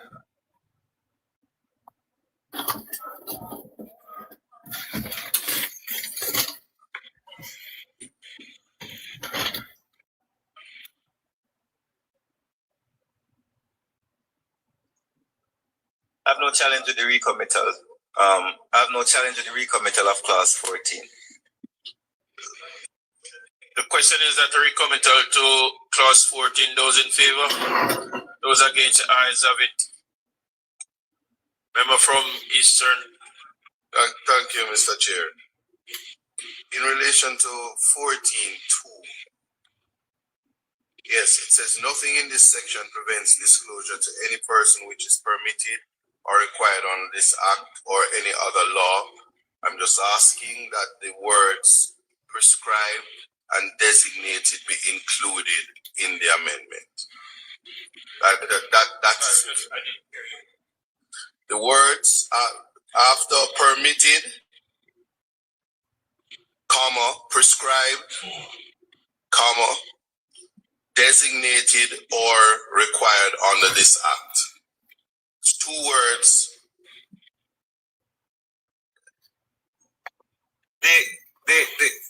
The issue I'm having is we are repeating things that are in other legislation. Nothing in this law prevents disclosure. There is the Protected Disclosures Act which governs this law.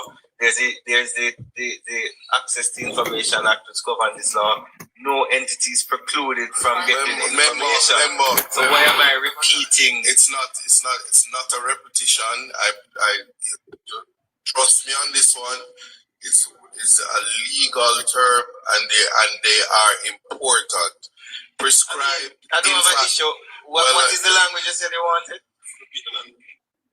Prescribed. Nothing in this section prevents. Which is permitted, comma, prescribed, comma, designated or required under this act or any other law. That's it. Just adding those 2 words, prescribed and designated. I will hold on a second for you. No problem.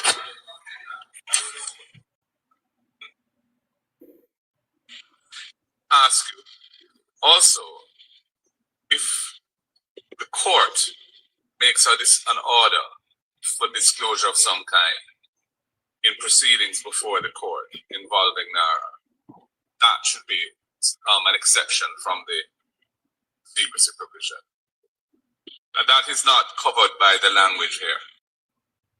Not covered by the language here. Yeah, but the court wouldn't have jurisdiction to make an order if the statute says that the information is secret.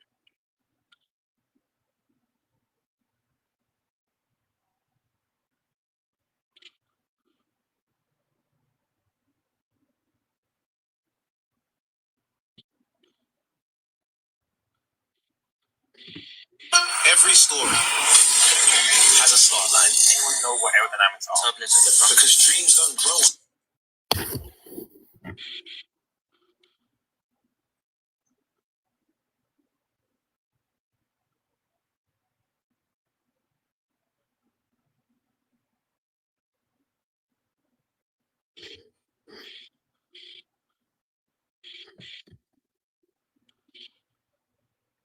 Portland Eastern, can you repeat for the team what your amendment was? After permitted, comma, prescribed, comma, designated or required under this act or any other law. So you're only inserting after permitted, comma, prescribed, comma, designated.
Sorry, we can't accept that amendment. And I'll explain to you.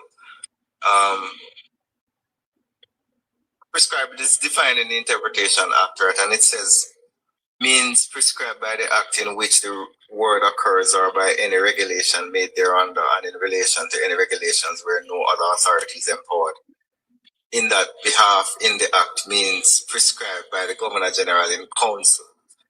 Right? That's not necessary to add to this act because the act already covers pretty much all the variables that are contemplated.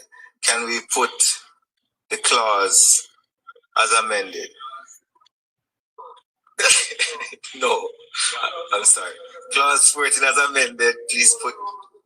No, clause 14, please put clause 14. My apologies. Not as amended. The request is that clause 14 be accepted. Those in favor? Those against? Ayes have it. Okay, so we are now at clause 17 and we have several amendments in clause 17. The first clause one, 18. No, 17. It's a 15 and 16. So now we're at 17. We did 15 and 16 already. We voted on that already. So we're now at clause 17 and there are a couple amendments. One, for full disclosure, is not on the amendment sheet, so I'll read it for our members to know what it is. The first one, in subclause 2A, insert next after the word develop the word projects. So in subclause 2A, no man, there's another amendment that's not on the amendment sheet. And then there's another one, insert next after subclause 3 the following. 4. The authority shall, in developing and for monitoring the implementation of reconstruction and resilience projects, programs, and plans, hold consultations with persons affected or likely to be affected by the implementation of a project. And that's an amendment that was requested by members of civil society. And there is a new clause, the avoidance of doubt, a reference in this act to a project shall be construed as a project included on the official list. Let me read that again. 5. And we're adding subsection 5. For the avoidance of doubt, a reference in this act to a project shall be construed as a project included on the official list. I wish to put the Opposition leader first. There's a reference to the official list. What is the official list? Because I thought the official list was limited to the approved reconstruction and resilience project. It's in clause 17 and 20. To read clause 17, cabinet shall cause petition to the authority and official list of construction and resilience project. The opposition called for. Right. All right. Called for a definition of project. Yes. Yeah. Hard place to do it. Okay. It's better somewhere than nowhere. Should really be clause 2. I mean, somebody looking for a definition, not going to be looking in clause 17 for a definition. It's for the avoidance of doubt. Should be in clause 2, which is what I suggested before. Anyway, Madam Chair, in the original amendment sheet, there was a more extensive version of what is now subsection 4. Read 4. This is what was tabled today by the government. It said, the authority shall, A, in developing and monitoring the implementation of reconstruction and resilience projects, programs, and plans, 1, hold public consultations with members of the community affected or likely to be affected by the implementation of a project. 2, discuss projects, programs, and plans with representatives of non-governmental organizations and vulnerable groups, including women, persons with disabilities, the elderly, children, and youth. B, during the implementation of a reconstruction and resilience project, meet every 6 months members of affected communities, civil society, the private sector and other interested individuals to discuss and receive feedback on the implementation of the project, the programs and plans for the project, and the various related activities. Now, that's a much more comprehensive requirement than this very truncated version, which just says that in developing and for monitoring the implementation, hold consultation. But it doesn't go into any kind of detail as to who should be included, etc. Why have you departed from one, which I had thought was a salutary and beneficial amendment, and you've come with something else which is much shorter? Not to me.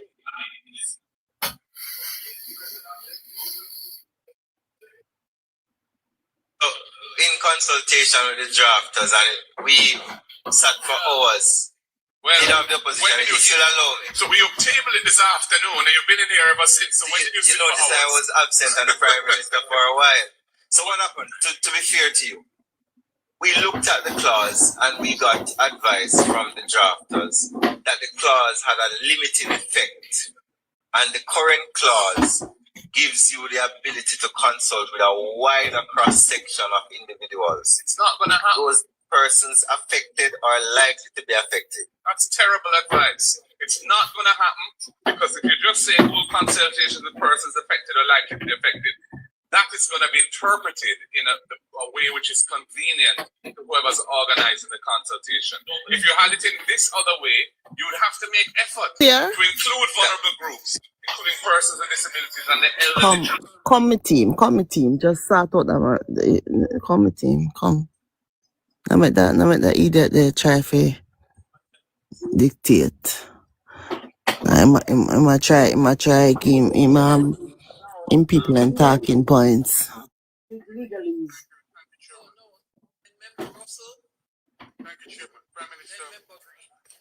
Prime Minister.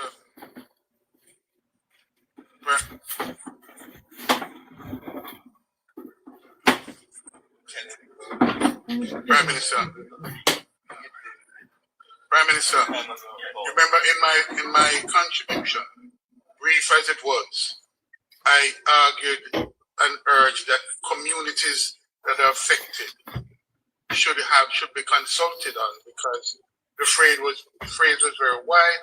They will consult relevant persons, and I argued that the affected communities should be consulted with, and the referee said that will be addressed. And when I saw this earlier iteration, I was quite pleased. I thought that an attempt was made to identify specifically that affected communities and persons, particularly vulnerable persons and communities, would be specifically identified. Now, that doesn't limit the authorities' ability to consult with whomever else they want, but the affected communities is specific, and you should have at minimum that consultation. If you want to go wider, that's well within the remit of the authority.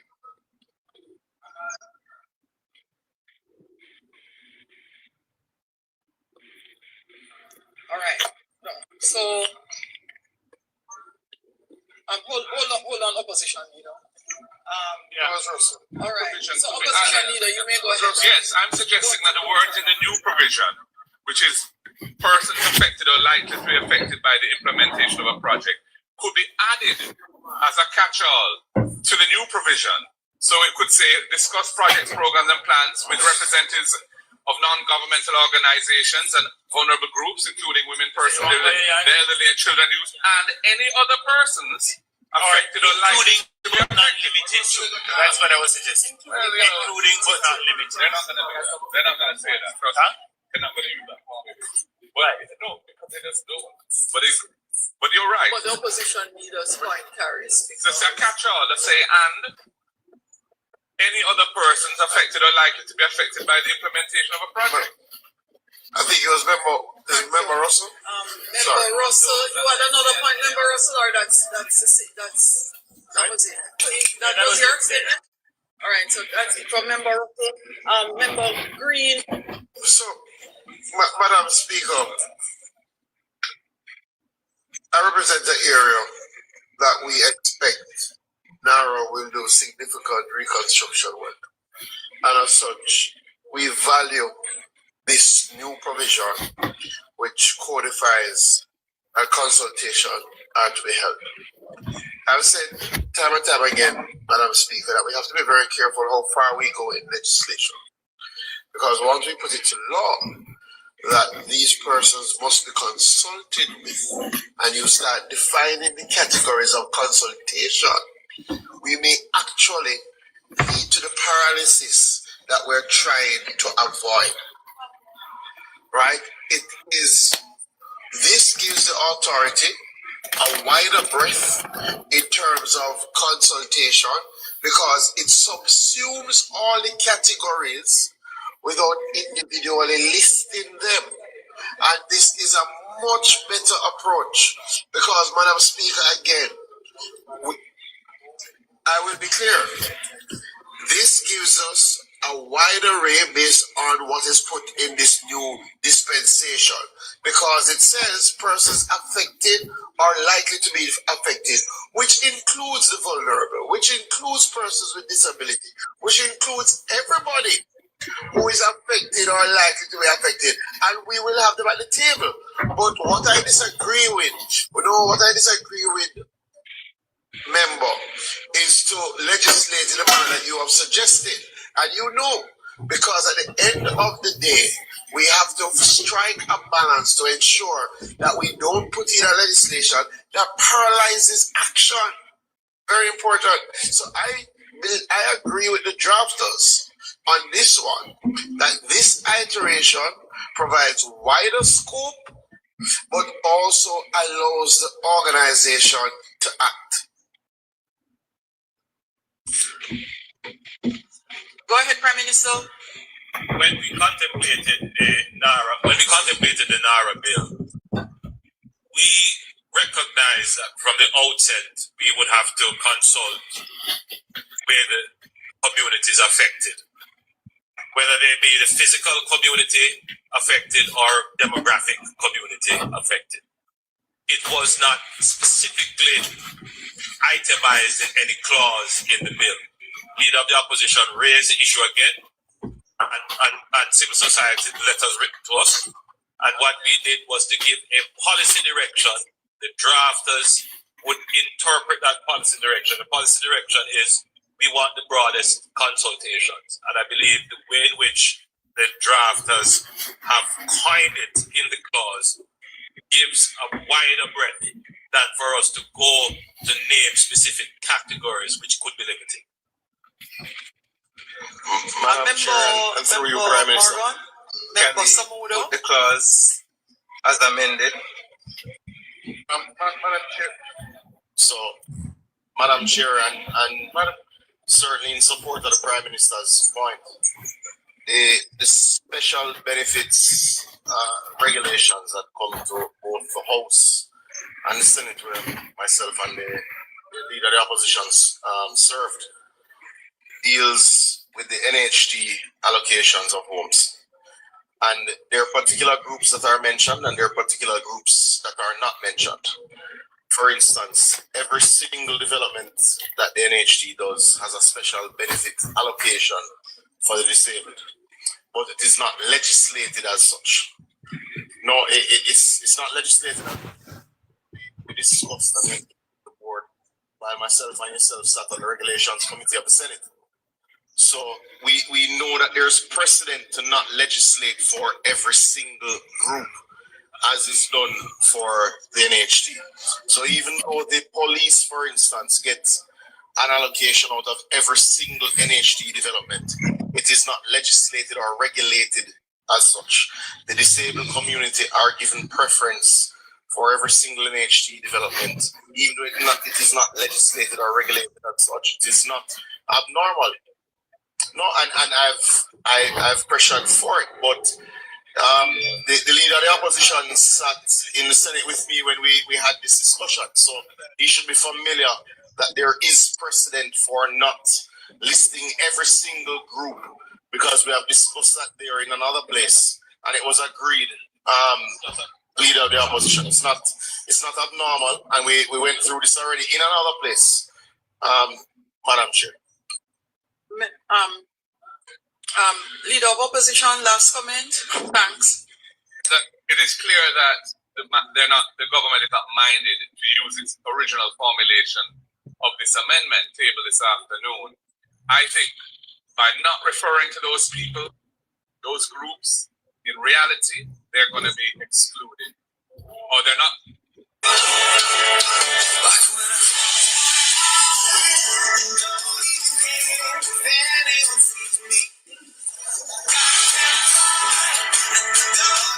Celebrity cruises. Nothing comes close. I'm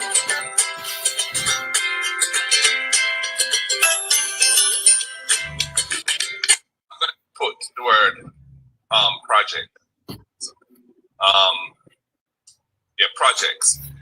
In the list of things that what must be included, it says project scope, delivery arrangements, and timelines. Why is the project budget not included in that list? This is what I believe has to go to cabinet. Why is the project budget not there? Why are the funding arrangements not there? The funding arrangements for the project? And why are the contractors and professionals to be engaged by the project not there? Those seems to be three glaring omissions from what is in these plans and programs. Project budgets, funding arrangements for the project, and the contractors and professionals to be engaged in the project. Go ahead, Prime Minister. So, I think it's a reasonable observation, but while Minister Morgan comes back, it is not always the case, and I'm speaking now without having reference to what Minister Morgan may come back to say in response to it. But my initial view on it may be that some of those matters, such as budgets, may not be finalized. They might be preliminary. Timelines might be preliminary, and therefore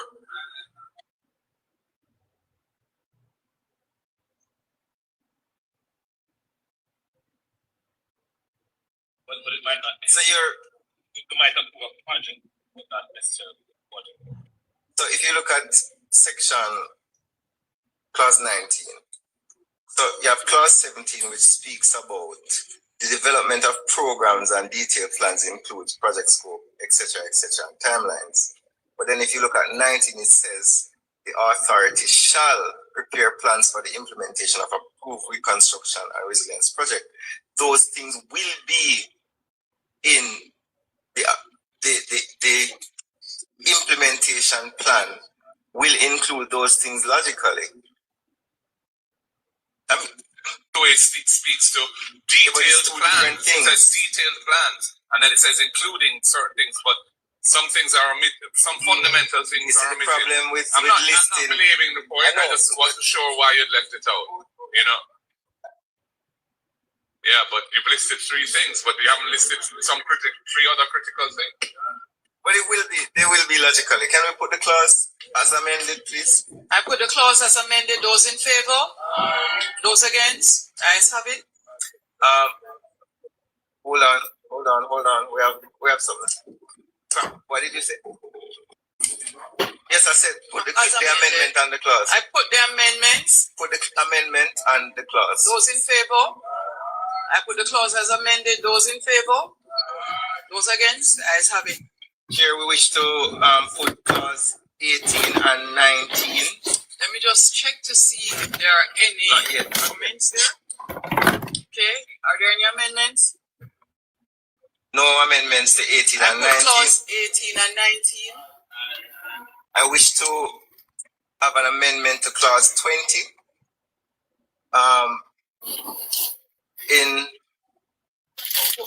Hold on. Member from St. James. I didn't have it. It's a new one. I'll read it. I'm sorry. Thank you, Madam Chair. Just covering what are the functions of the authority.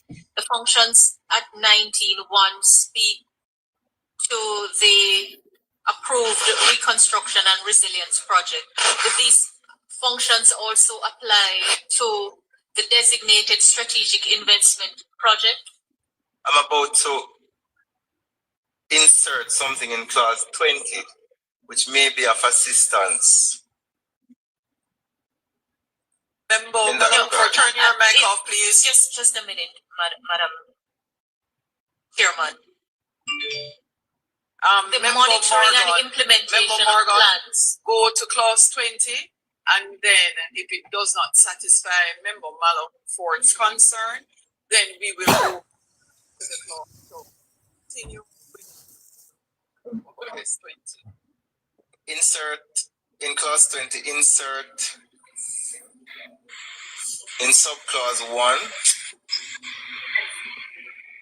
after the words resilience projects, the words and designated strategic investment projects.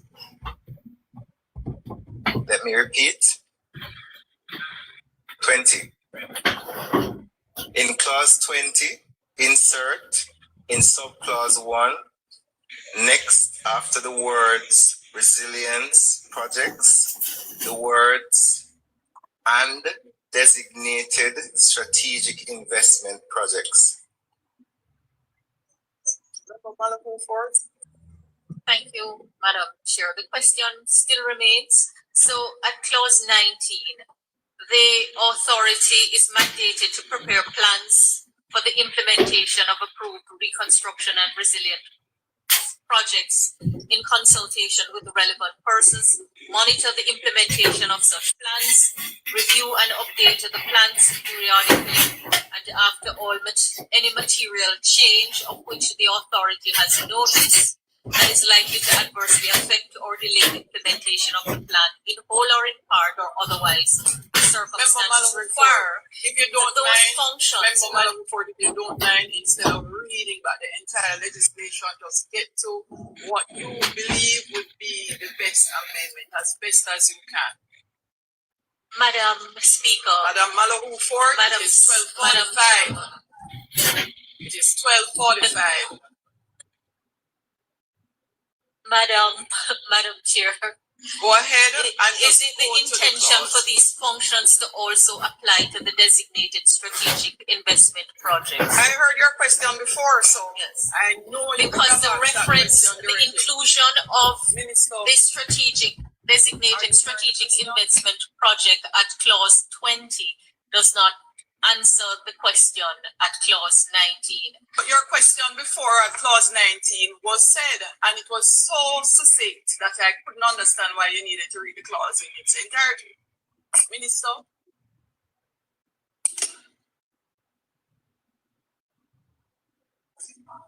Didn't apply, which is why I went back to Member Malahu's initial intervention because it didn't Madam Chairman, one of the overarching concern is whether the bill as drafted achieves what we say it is.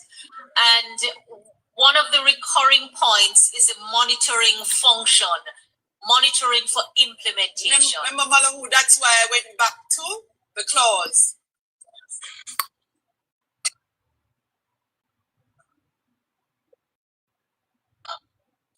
Yeah, my understanding, member, is that in this regime, the clause 19 functions don't apply to the designated strategic investment projects at all. The only thing in the bill that applies to them are the things to do with helping them to be expedited. That's all. Not planning, budgeting. These are private sector projects. All they're doing is trying to speed up economic growth by running them through the system as quickly as you can, right? That is a limited... 19 is dealing with public resources and public projects. I know. Go ahead, Member Green. No, I agree with the leader of the opposition. I think it's clear that 19 is in regard to the public component of NARA. I think we have clearly defined two different sets of projects, and one is really about expedited. Those are public-private, but this, in terms of preparing plans, monitoring implementation, has to do with those projects that would have been approved by cabinet and are public in nature.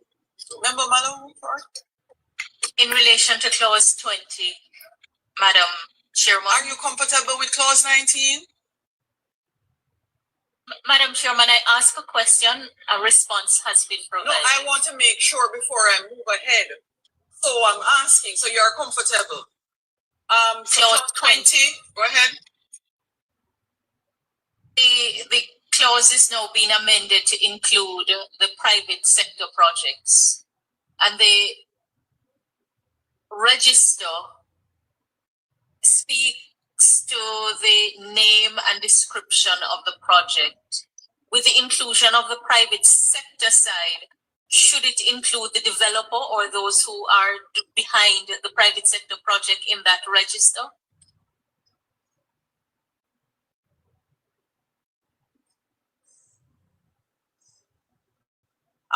Member Green.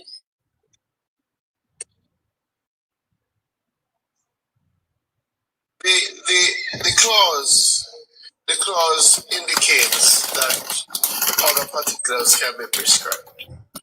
Right, I think that is clear. So these are in relation to national strategic projects. I wouldn't specifically put in the legislation that the developer must be included, but the name, the description, and clearly other particulars can be prescribed. That's my view on it. Madam Chair, I guess the question is, what's the purpose of the register? Because if the register serves as a reference point, then other particulars should not be left to chance. So the developer, the sources of funding, if, for example, there's an environmental breach, does the register allow you to identify who has developed the project, who is... So let me recap for the minister was probably missed the point. The question was asked, should the developer be included in the register at 20? So the question is, what's the purpose of the register? If it is to serve, for example, to ensure that you can understand and, I guess, seek redress in case something goes wrong. So you would need more details, and it should not be left to chance as to what's included. No. So budget or developer. No. Sorry. Yeah. My understanding of the register is to provide public-facing detail or a resource that the public can see what projects are being undertaken by NARA. It is not to do the other things that you have suggested. It is not the route through which, if there's a breach, you would access. It's to ensure, as the Prime Minister has clearly said, that the projects that are under the NARA framework, that the public knows what those projects are, the name, description, etc. But how, if you bring in the private sector projects into the register now, how could you possibly have a project being executed by a private entity without saying which entity it is? I mean, that must be the minimum transparency required of a register. How can you have a register which lists a project without saying whose project? Who says it's not going to be in the register? It says any other particulars as so we're saying those particulars should not be left to chance. It would be. It may never be prescribed. No, but you're asking us. In fact, I doubt it will be, knowing the rate at which we develop regulation. We cannot legislate every single minute detail of a process. But through you, Chair, reasonable. National development projects are gazetted in this way. This is not inconsistent.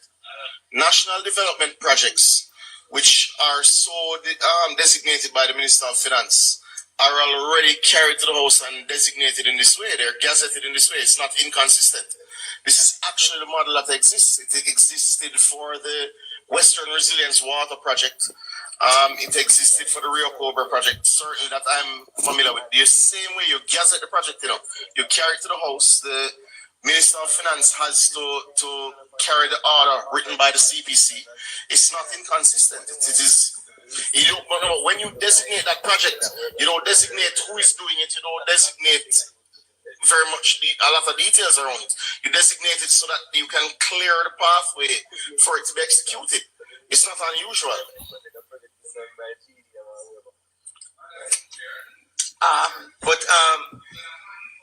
No, you're not hiding from the public.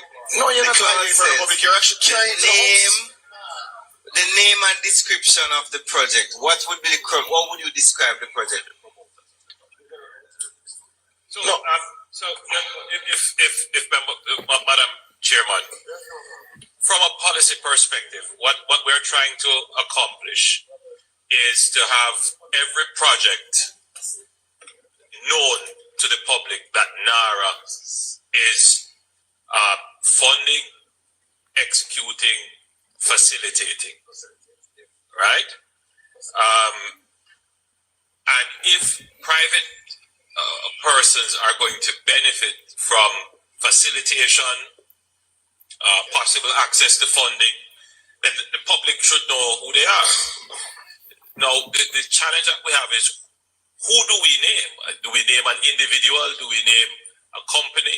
I mean, what you would want to put in the public domain would be the promoters of the project. So I do have a challenge in And Prime Minister, under the Town and Country Planning Act, which will govern every project because they have to get approvals, the law requires that parish councils must have a public register which details every single application for every project that takes place. So it's not a case where the projects are being done in secret, right? But if it is that, it is the intention to add. Yeah, we could put the promoters of the project or developers, whichever it be, for the private one, promoters, because that's really what you want to who are the people who are the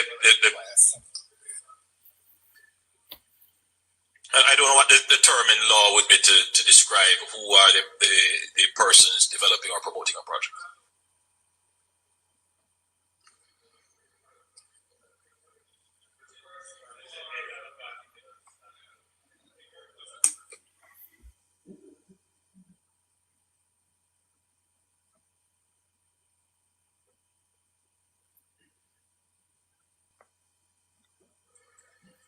Just a quick question on the side. Is Member Bunting still here?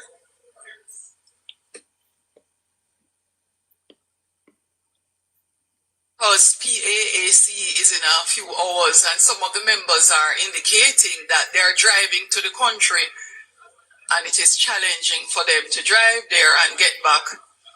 So they're asking House Leader to consider postponement because they're still here at 1 a.m.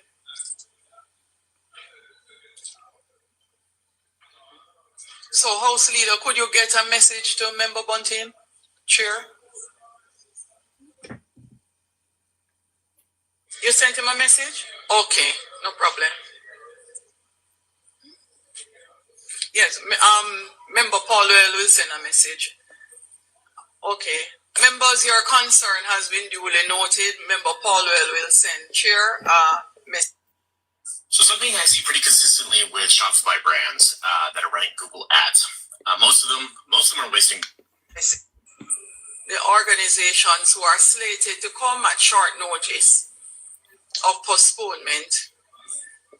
Mr. Cowan, you will take charge of the internal.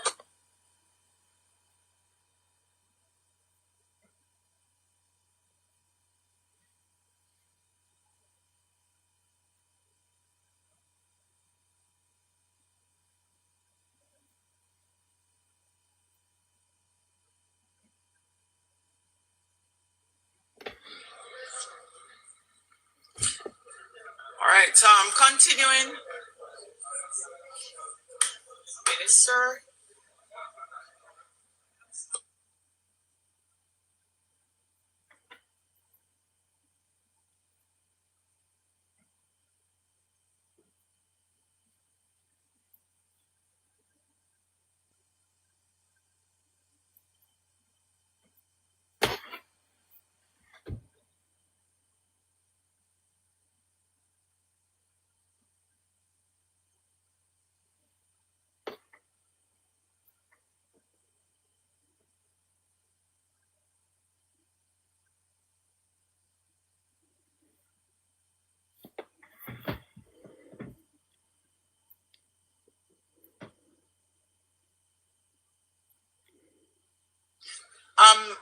Member Paulwell, minute. No, that's him. But the Parliament staff who would be required to be here tomorrow are also present now. I can't ask them to leave the sitting. So we are having a challenge because when I stepped in earlier, the Marshal raised the issue, and based on the time, I do believe that we will have a challenge. I have to also think about the health and wellness of the parliamentary staff.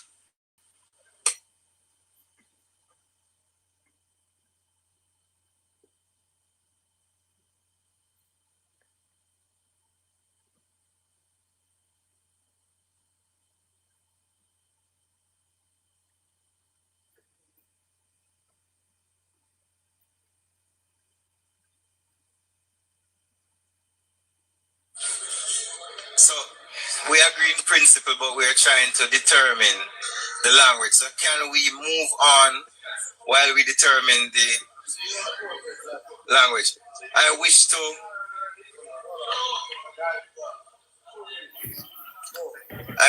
put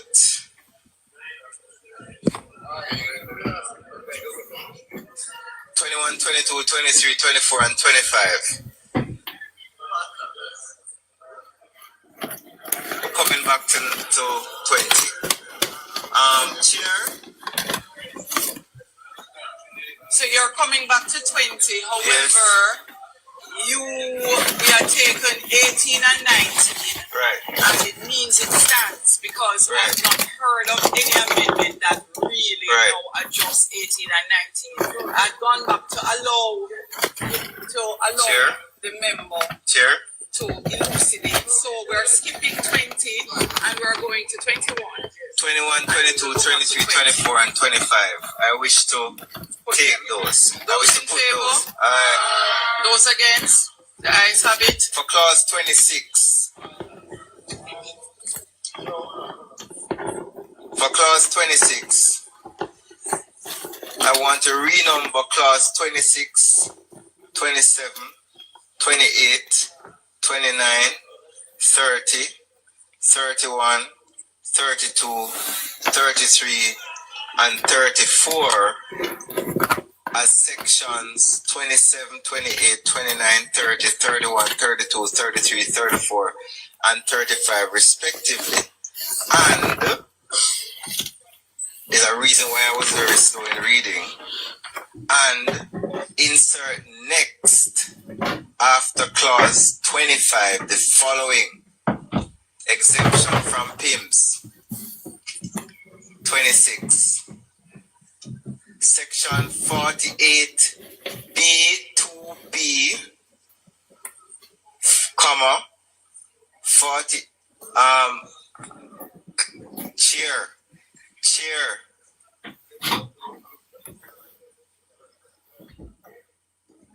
48J and the fourth schedule to the Financial Administration and Audit Act shall not apply to approved reconstruction and resilience projects or designated strategic investment projects. I wish to put the amendments and the clause, Chair. I heard renumbering and I heard next. I am still partially listening. I'll allow the opposition leader to make his comment and the member from St. James West Central. Yeah, I'm just kind of on that. I can understand that PIMS shouldn't apply to the designated strategic investment projects because those are private sector projects. But in relation to the public sector projects, PIMS is part of the fiscal responsibility framework. So I want to understand the logic. I want to understand. I can turn off your mic. I want to understand why you would. Let me just make my point. The fiscal responsibility framework, which establishes PIMS and PIMSEC, is designed to ensure that capital projects involving capital expenditure by the government are properly included in the budget, because there's been a history where often weren't shovel ready, so to speak. Why are you taking them out? Why are you taking the NARA projects out of the fiscal responsibility framework? I just want to understand what the justification for that is.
Prime Minister and the Minister of Finance.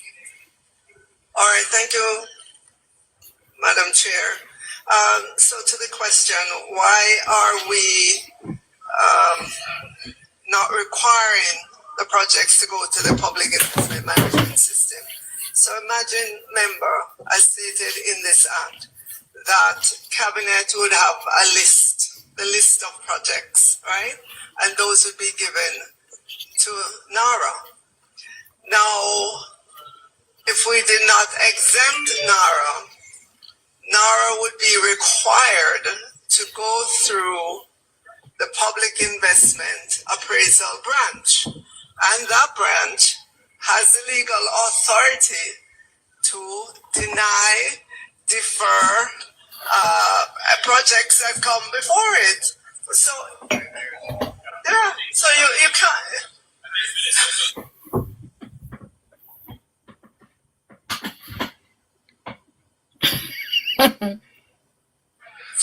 Prime Minister, your mic is now on. Thank you, Madam Chair. So we don't want to in any way compromise the fiscal framework, but bear in mind that we have already lifted the ceiling. We have already secured the funding. And so technically the decision for the capital expenditure is already made. There is an intense parallel process of subjecting all the projects to approval and permitting process. But I think the most important consideration for this House is to bear in mind that if we were to put the NARA projects through the PIMS process, every other project would stall. In other words, it would cripple the existing capital budget. And so the idea is not to in any way include the existing capital budget. The existing process would not kick out the projects that NARA are going to do and still do the regular projects. And so that would create the problem. So we have to exempt it.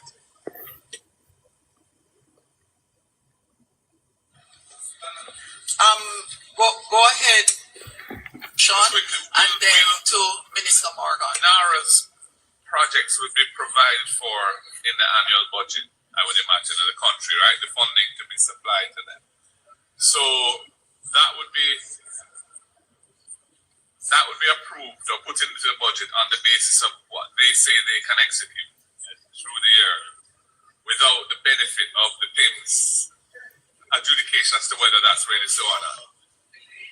So remember, so they would, yeah, no, so they would issue, I mean, but the normal drawdown of those funds would apply so that there would be warrants and so on at the time the funds are actually needed to be dispersed. Yes. Yeah. All right.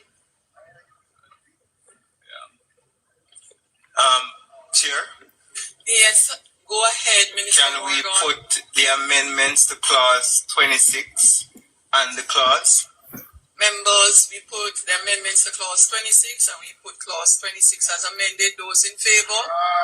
Those against? The ayes have it. Can we now go back to clause 20 to resolve the matter? The renumbering as well, Minister. I would prefer to put the renumbering unless you have any other amendments to just concretize the renumbering done. 27, 28 onwards. No, we have already renumbered. No, we didn't put it. Yes, I put the amendments and then the clause. Oh, in 26? Yes. Okay, no problem. And now we want to... Going back to clause 20.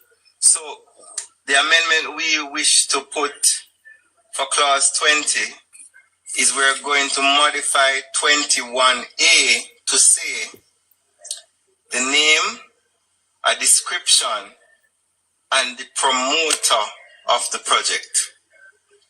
And I wish to put that amendment. I put the amendment and the clause as amended. Those in favor? Those against? The ayes have it. Let me read it again. Read it as amended, please, Minister. Minister Morgan, please read the clause as amended. The name, a description, and the promoter of the project.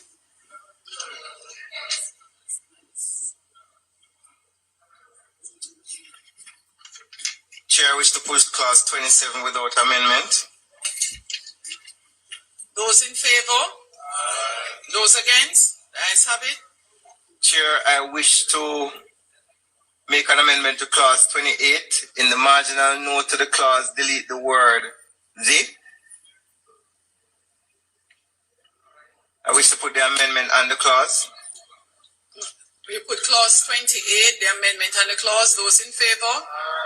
Those against? The ayes have it.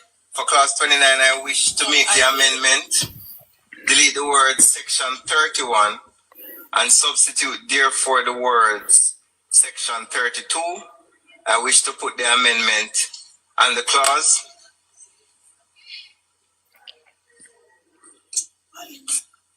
Hold on a moment. Member from St. James West Central.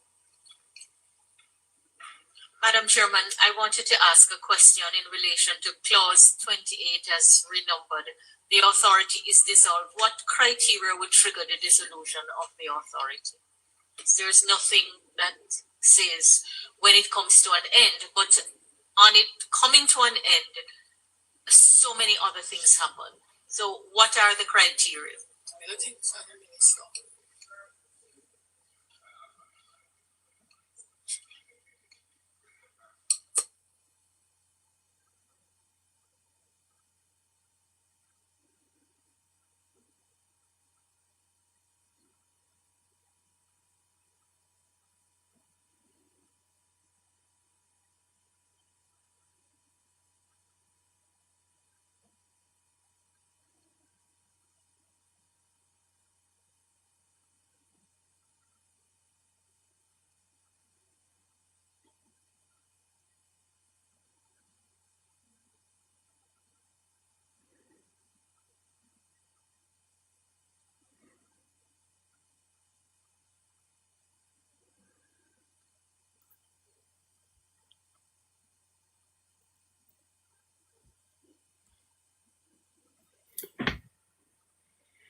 ahead, Minister Morgan. So it would not have been wise to put in the legislation the end date of the entity. And if you look at section 1, subsection 3, you will see part 4, dissolution and transitional arrangements shall come into operation on a date to be appointed by the minister by notice in the Gazette. And in the bill, generally, you have provisions as it relates to the assets and liabilities of the entity. And the entity will be dissolved when it has fulfilled its mandate. That's the response. Chair? No. Yes, Minister Morgan.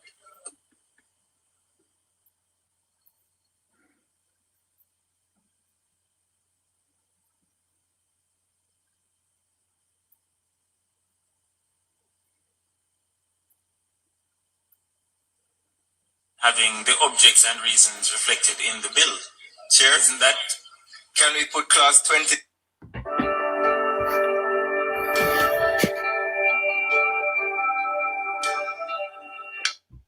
Section 31 and substitute therefore the word section 32. I put the amendments, which is already documented on the amendment sheet and the clause as amended. Those in favor?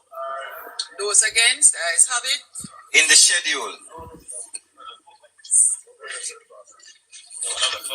Oh yes, I'm sorry. So I wish to put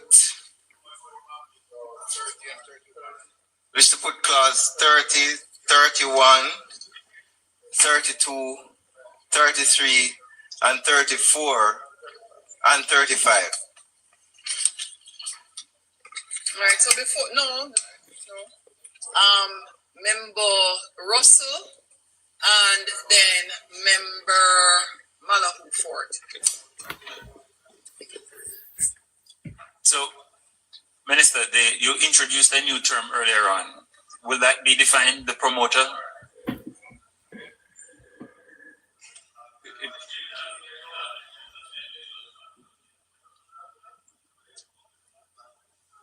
Okay. Right. And then you said because the mandate isn't specific in the act. So I thought the closest thing to the mandate was the objects and reasons. So the suggestion earlier on of having that copied and put in. Yeah, man, but. No, but I'm saying, but what he said, the question was, when will it be dissolved? And the response was, no, the response was that when it's fulfilled its mandate.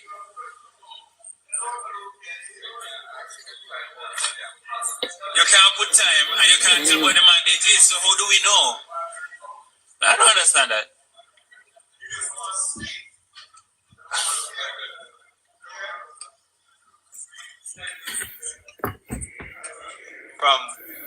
No, the member from St. James, West Central, next. Madam Chair, I'm just seeking some clarification in respect of clause 34 as renumbered, the transitional arrangements. During the Prime Minister's budget presentation, he indicated that an incentive for redevelopment and relocation work that will be undertaken in the parishes of Trelawney, Hanover, Westmoreland, and St. Elizabeth. For the next 2 years, transfer tax on property would be reduced by 50%. This speaks to transfer tax, property tax, stamp duty. How does this provision relate to that announcement that had been made in respect of those parishes?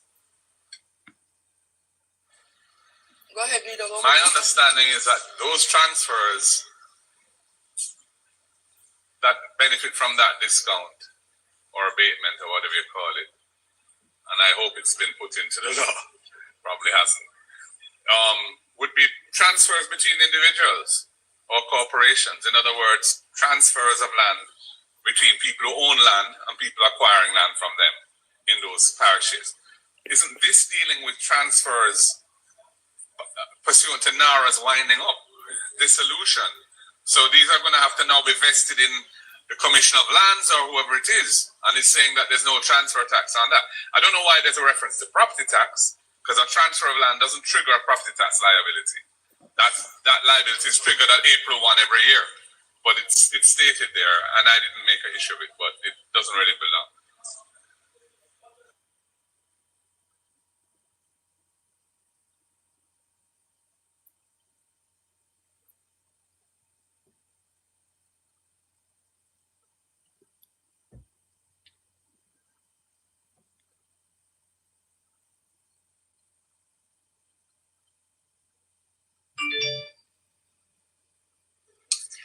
Members, I know as asked, put clause 30 to 35. Those in favor?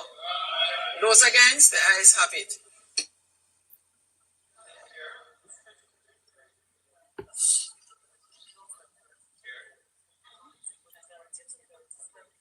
I said 30 to 35. It is very late.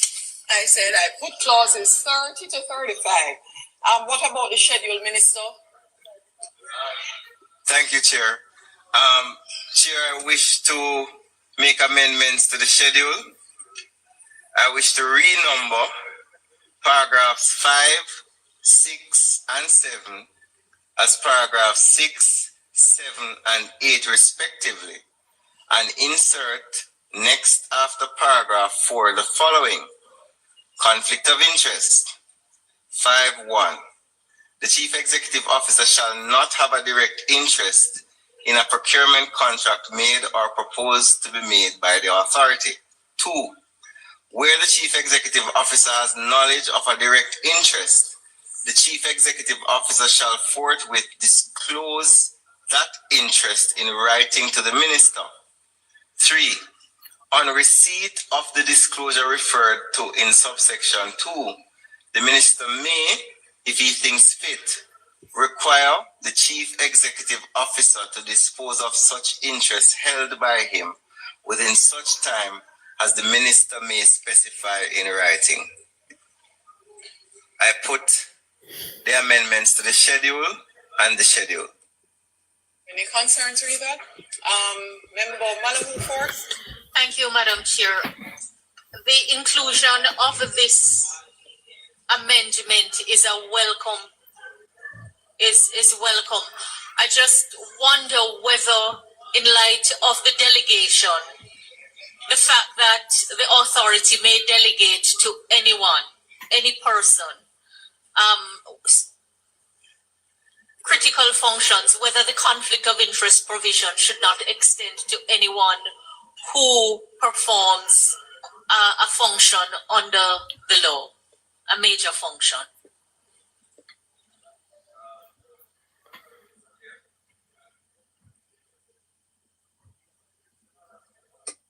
But, Chair, there are,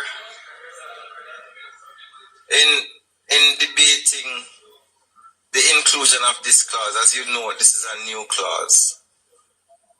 The question we kept asking ourselves is, how do we put in a provision when so many other pieces of legislation contemplate rules and regulations to govern the behavior of employees in an organization? And we decided, based on advice from counsel, that the individual most exposed and should be held accountable is the Chief Executive Officer, as other regulations and laws govern the actions of the employees under him or her. Minister, I know, as instructed, put the schedule as... Oh, not that? I did not realize that there were two versions of this as well. So Really? just to say that you've taken out the criminal offense provision that was in the original proposed amendments for breaches of this. And it's clear NARA is going to have a proper staff. The CEO is going to be an employee of NARA. So I don't really understand the logic as to why the only employee of NARA who doesn't have to avoid conflicts of interest is the CEO. What about the CFO? the CEO, the Chief Operating Officer, Chief Financial Officer, and any other senior executives. I don't, to my mind, this is too limited and should be, the prior draft was better. It was more appropriate. Again, if I may try to elucidate the position. Again, the same thought process was brought to bear as the leader of the opposition and the member from West Central St. James would have earlier expressed.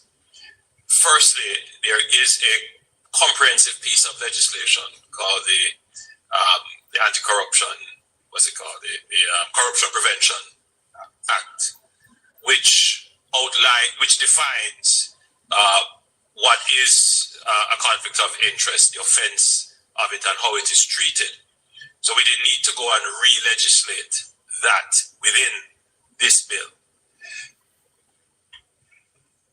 In the same way that, for example, in the BOJ Act, or which it was the Bank of Jamaica Act, the governor, which would be the key decision maker, would be required to make a disclosure and to deconflict themselves, if you would use that term. And so we apply the same thing here to the chief executive officer, that position. He should deconflict himself. And if such a conflict exists, he should disclose it to the minister and make amends in the time given to him by the minister. Go ahead, Minister. I put the amendments on the clause, the schedule. Put the schedule, the minister puts the schedule. Those in favor? And the amendments. And the amendment. Those in favor? Those against? The ayes have it. Mr. Morgan? I put the entire bill and the title and enacting provisions. Minister puts the title and enacting clause. Those in favor? Those against? The ayes have it. Okay. By clause, you do not have to put the bill again. That was the decision taken to do all of this elaborate clause and divide. So the bill has passed committee stage, and I would just love to double check. Legal counsel, I am counting 20 amendments. Are we all in one accord? Confirming. So I do report the bill as having passed committee stage with 20 amendments. Those in favor? Those against? The ayes have it. We're back in the house. I do report the bill as having passed committee stage with 20 amendments. Prime Minister? Madam Speaker, at 1:26, it gives me great pleasure to ask for third reading of the bill. The question is that the bill now be read a third time. Those in favor? Those against? The ayes have it, Clerk. A bill entitled An Act to Make Provision for the Management.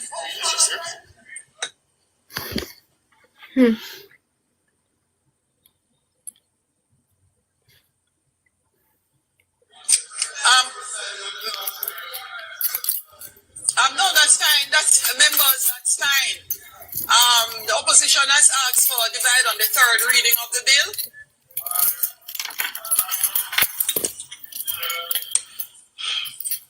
Mr. Azan, Mr. Bartlett, Mr. Brown, Dr. Brownberg, Mr. Buchanan. Your vote.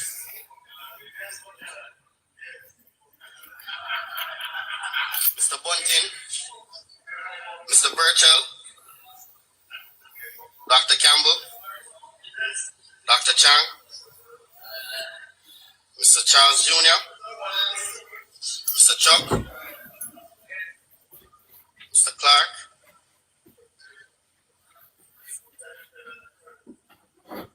Mr. Clark, Mr. Cousins, Mr. Crawford, Miss Crawford, Mrs. Cuthbert Flynn, Miss Daly, Mrs. Dalrymple Philibert, Dr. Dawes, Mr. Golden, Mr. Gordon, Miss Grange, Mr. Green, Miss Hamilton, Mr. Hales, Mr. Hines, Dr. Holness, Mr. Hilton, Miss Jackson, Mr. Jackson, sorry, Miss Jess, Miss Lee, Mrs. Malahu Fort,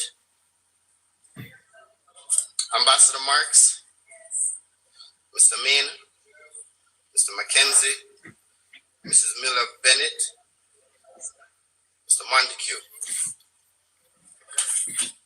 Mr. Morgan, Mr. Morris, Miss Morrison, Mrs. Nita Garvey, Mr. Newell, Mr. Paulwell, Mr. Phillips, Miss Perkins, Mr. Robertson, Mr. Robinson, Dr. Russell, Mr. Samuda, Mr. Seabright, Miss Shaw, Mr. Smith, Mr. Terrelong, Dr. Tufton, Mr. Darrell Vaz, Mr. Dwayne Vaz,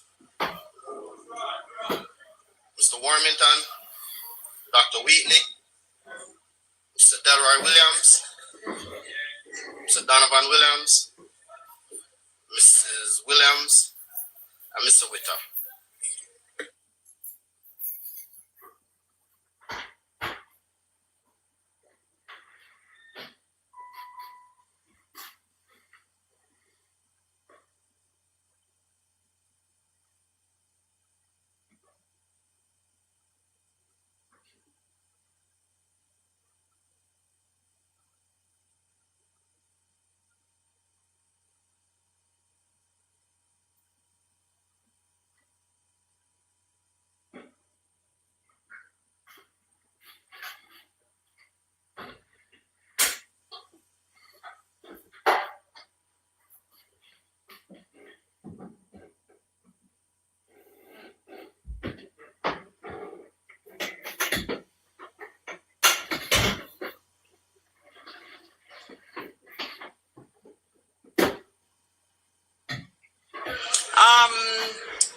Members, the report of the tally is that the vote is ayes 31, nay 15, and absent 16.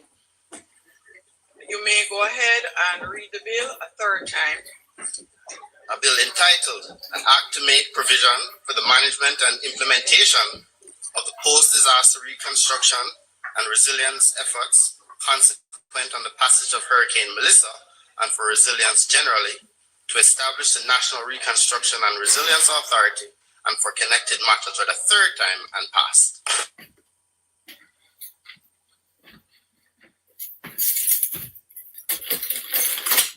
With new partnerships, new jobs, and by supporting Canada's security and economic prosperity, Hanwha is committed to a stronger Canada.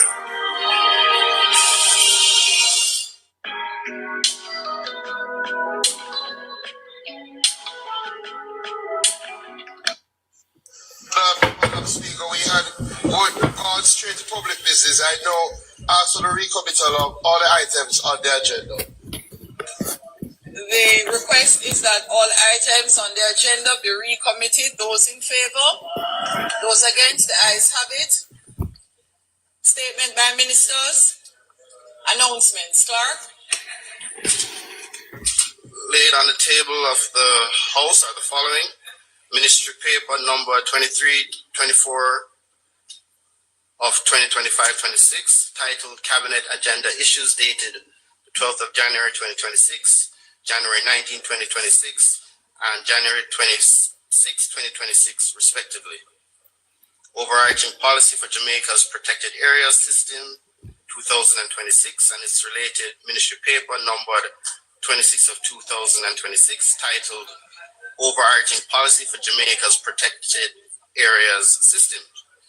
National Keys Management Policy for Jamaica and its related ministry paper number 27 of 2026, titled The National Keys Management Policy for Jamaica. Report of the Regulations Committee of the House of Representatives on its deliberations on the Insurance Amendment of 20th Schedule Regulations 2026, the General Consumption Tax Amendment of Schedules Order 2026 and its resolution under the General Consumption Tax Act, and amendment to Ministry Paper numbered 17 of 2026 entitled Revenue Measures for the Financial Year 2026-2027.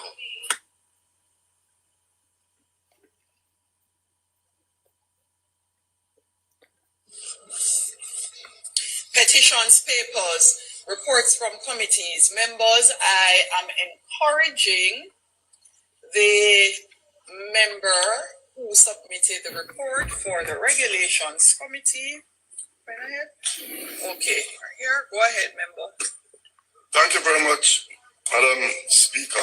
Madam Speaker, I beg to lay on the table of the House of Representatives a copy of the report of the Regulations Committee of the House of Representatives on its deliberations on the Insurance Amendment of 20th Schedule Regulation 2026.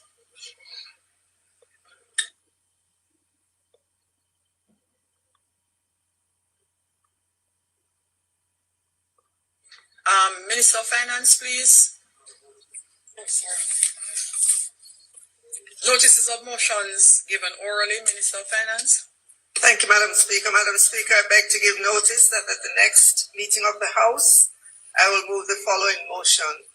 Whereas by virtue of Section 61 of the General Consumption Tax Act, herein referred to as the Act, the Minister may, by order published in the Gazette, amend the schedules to the Act. And whereas the schedules to the Act specify the general consumption tax and the special consumption tax imposed on the supply in Jamaica or the importation into Jamaica of goods and services.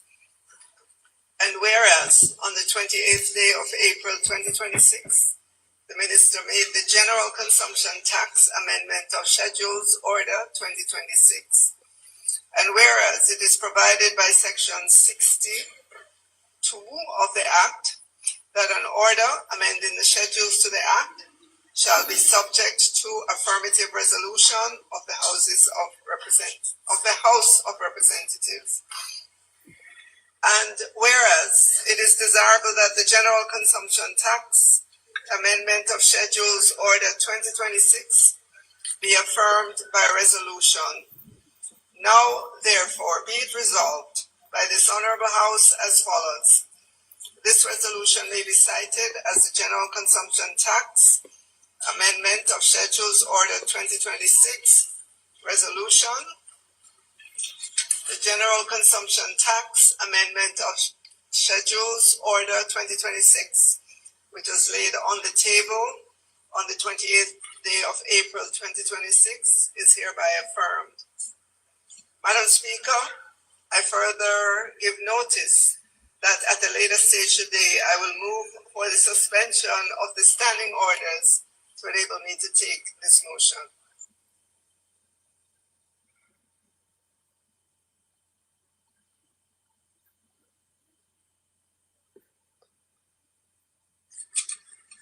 Member Wilson. Thank you, Madam Speaker.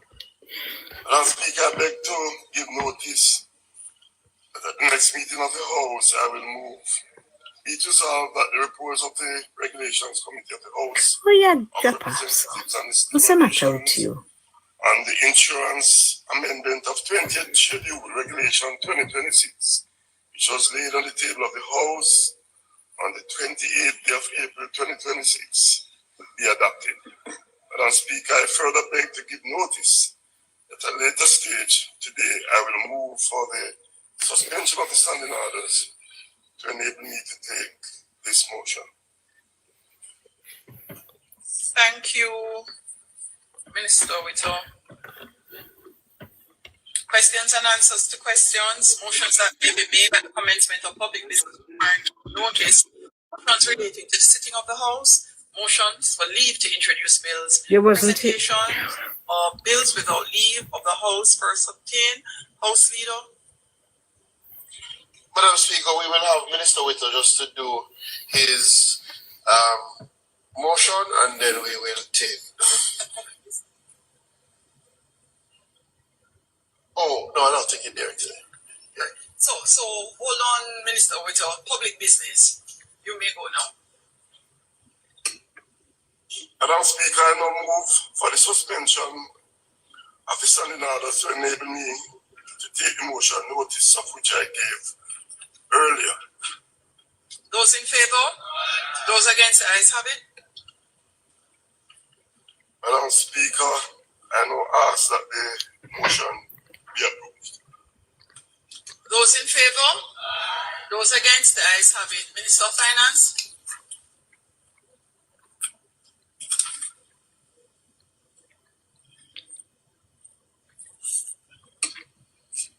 Madam Speaker, I now move for the suspension of the standing orders to enable me to take the motion, notice of which I gave earlier.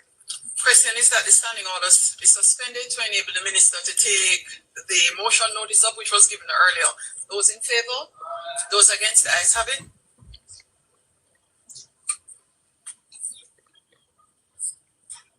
Madam Speaker, the General Consumption Tax Amendment of Schedules Order 2026 are being presented to this honorable House to affirm the related resolution to give legislative and operational effect to revenue measures previously announced during the budget debate.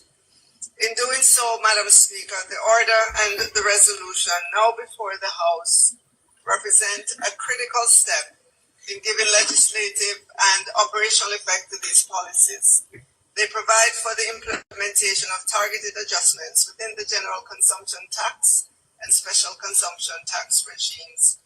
These measures, Madam Speaker, are not introduced in isolation, rather they form part of the government's broader fiscal response to the current economic environment, including the increased expenditure pressures arising in the aftermath of Hurricane Melissa and the continued need to safeguard fiscal stability while maintaining essential public services. Against that background, Madam Speaker, I will now briefly outline the order and resolution to give effect to the measures as previously announced. Madam Speaker, the order provides for the amendment of specific provisions of the General Consumption Tax Act to increase the rate applicable to specified tourism activities from 10% to 15%, to take effect on April 1, 2027. Madam Speaker, the order also gives effect to the modification of the existing 20% duty concession on motor vehicles for specified persons. Under the revised arrangement, the import duty will remain payable, the special consumption tax exemption will be retained, and the general consumption tax will now become payable. Madam Speaker, the order also gives effect to the increase in the specific special consumption tax on alcoholic beverages from $1,230 to $1,400 per liter of pure alcohol. In a similar vein, Madam Speaker, the resolution also provides for the increase in the special consumption tax on cigarette products from $17 to $20 per stick. Both measures, Madam Speaker, will take effect on May 1, 2026. Finally, following extensive consultation and careful policy refinement, the order gives effect to the imposition of a special consumption tax on non-alcoholic sweetened beverages. As the House will recall, Madam Speaker, this measure has been the subject of considerable discussion, technical review, and stakeholder engagement.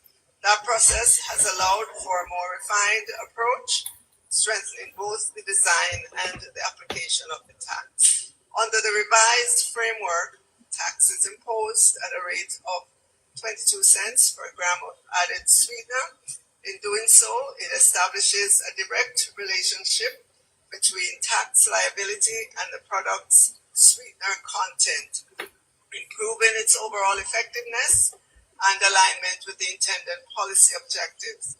This measure will take effect on May 1, 2026.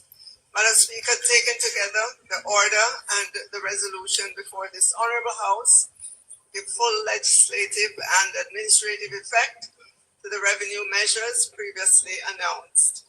They represent a series of necessary adjustments within the tax system designed to strengthen revenue mobilization and ensure that the fiscal framework remains responsive to current economic conditions.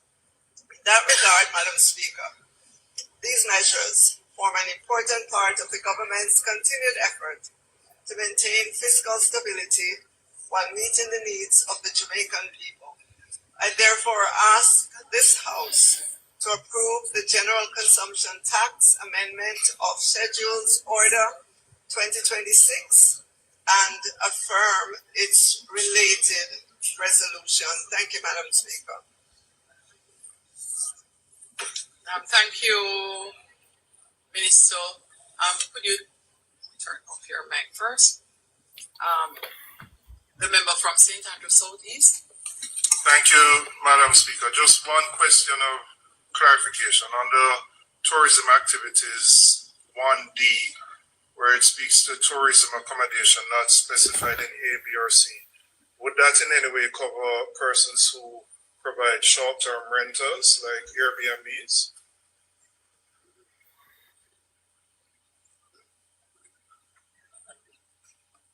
Turn your mic on, Minister, to respond. Yes, it would. So this would in effect be a new category then that would be eligible to start paying tax as of April 1st, 2027. Because prior to this, they would not have been captured in any form.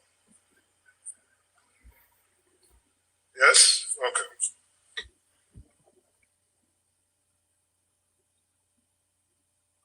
Just asking the minister in relation to the situation with the price of oil. The budget was calculated revenues based on the price of oil at a certain dollar value per barrel. Could the minister indicate, in light of the acknowledged pressures by the Minister of Energy in relation to the burden that consumers face, whether or not there's contemplation for an easing of the SCT, especially that you, the ministry, will be receiving a surplus over the assumed revenues based on the price that you had originally.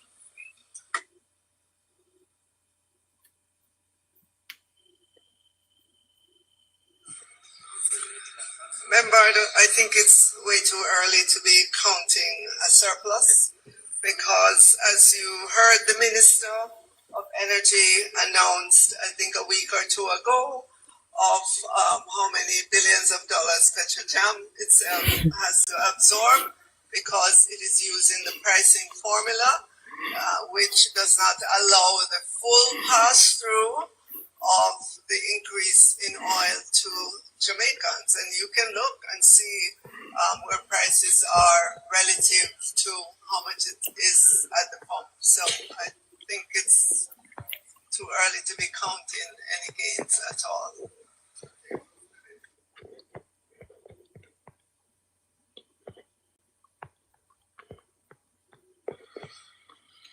Madam Speaker, I close the debate and ask that the motion be approved.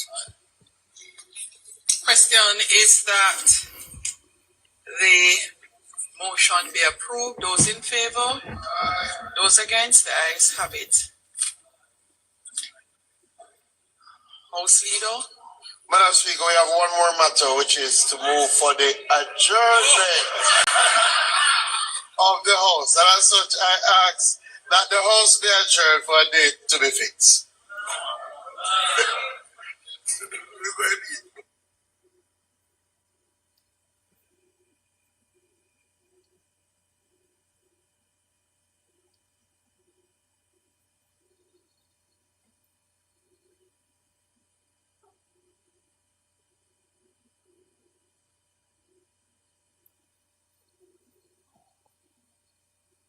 Munchie, I'm proud of my team. I'm proud of them.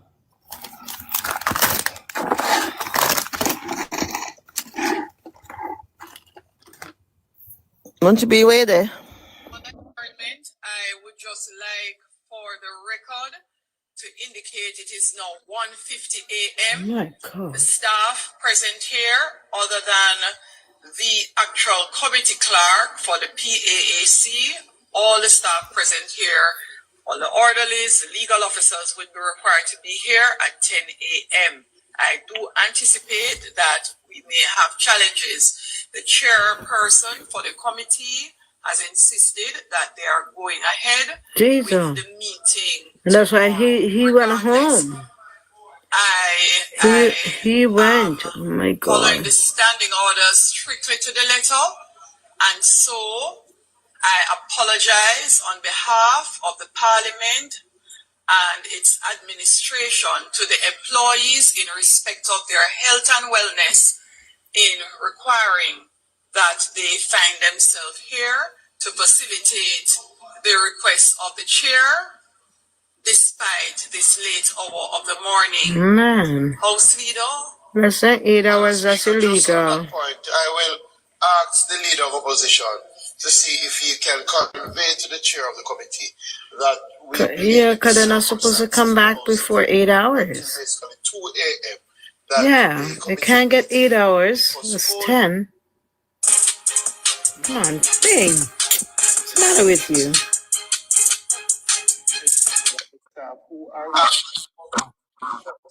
Impress upon his colleague that is the view of the members.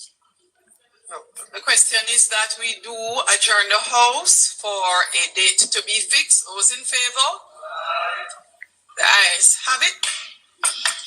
This Honorable House now stands adjourned. Nobody happy like Juliet. I'm Munchie. I'm Petal. And people, 80 people. Let's say we're not joking business with them. No laughing up, skinning up. Munchie fall asleep. No, sir, she's not listening. She's actually listening. Why Munchie not answer? Maybe the cat has her tongue.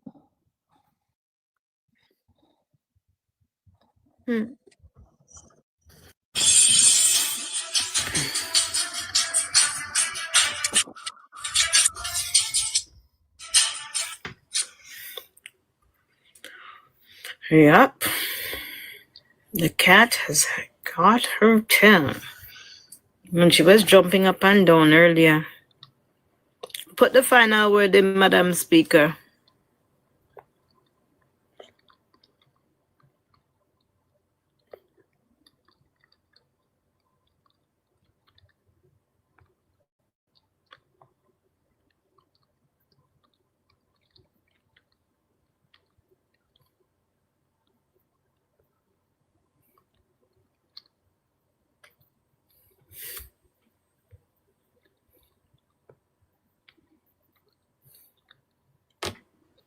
Munchie, where are you? Everybody go and sleep. Good night, folks. Going to same here. Same here. Listen to me. You guys have your at 3 o'clock, you know? at 3 o'clock our time. You know my time this year for sure. Yeah, no. Your duppy get up. Now it's my time to go sleep. My time. Madam Speaker, come and give the final words. My merciful. Oh, Scooty, celebrate over. You're gonna Scooty. All right. Alrighty. We talk. Everybody in the morning. Bye-bye.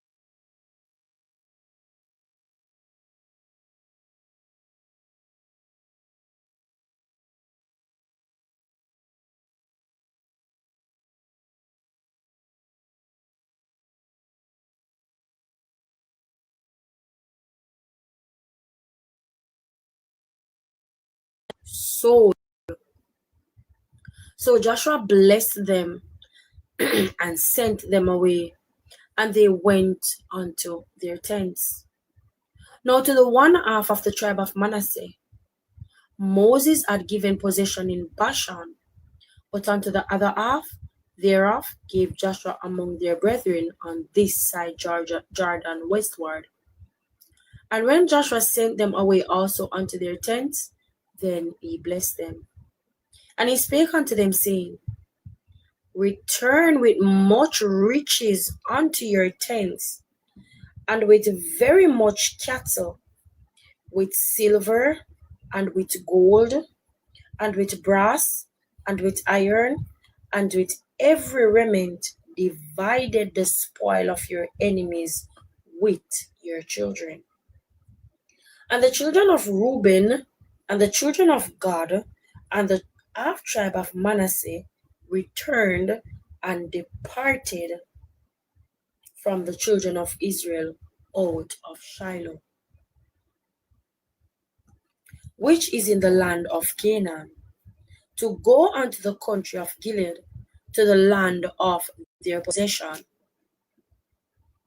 whereof they were possessed, according to the word of the Lord by the hand of Moses.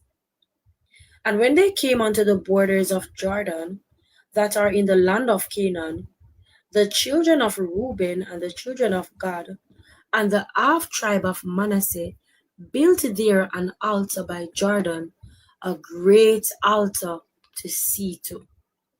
And the children of Israel heard say, Behold, the children of Reuben and the children of Gad and the half tribe of Manasseh have built an altar over against the land of Canaan in the borders of Jordan at the passage of the children of Israel. And when the children of Israel heard of it, the whole congregation of the children of Israel gathered themselves together at Shiloh to go up to war against them. And the children of Israel sent unto the children of Reuben, and to the children of Gad, and to the half tribe of Manasseh, into the land of Gilead, Phinehas, the son of Eleazar the priest, and with him 10 princes of each chief house, a prince throughout all the tribes of Israel, and each one was an head of the house of their fathers among the thousands of Israel. And they came unto the children of Reuben, and to the children of Gad, and to the half tribe of Manasseh, unto the land of Gilead, and they spake with them, saying, Thus saith the whole congregation of the Lord, What trespass is this that ye have committed against the God of Israel, to turn away this day from following the Lord, in that ye have built you an altar, that ye might rebel this day against the Lord. Is the iniquity of Peor too little for us, from which we are not cleansed until this day, although there was plague in the congregation of the Lord? But that ye must turn away this day from following the Lord. And it will be, seeing ye rebel to this day against the Lord, that tomorrow ye will be wroth with the whole congregation of Israel. Notwithstanding, if the land of your possession be unclean, then pass ye over unto the land of the possession of the Lord, wherein the Lord's tabernacle dwelt, and take possession among us. But rebel not against the Lord, nor rebel against us, in building you an altar beside the altar of the Lord our God. Did not Achan the son of Zerah commit trespass in the accursed thing, and wrath fell on all the congregation of Israel? And that man perished not only in his iniquity? Then the children of Reuben and the children of Gad and the half tribe of Manasseh answered and said unto the heads of thousands of children of Israel, the Lord God of gods, the Lord God of gods, he knoweth, and Israel he shall know, if it be in rebellion, or if in transgression against the Lord, save us not this day, that we built us an altar to turn from following the Lord, or if to offer there on burnt offering or meat offering, or if to offer peace offering thereon, let the Lord himself require it. And if we have not rather done it for fear of this thing, saying, in time to come, your children might speak unto our children, saying, what have ye to do with the Lord God of Israel? For the Lord hath made Jordan a border between us and you. Ye children of Reuben and children of Gad, ye have no part in the Lord, so shall your children. Make our children cease from fearing the Lord.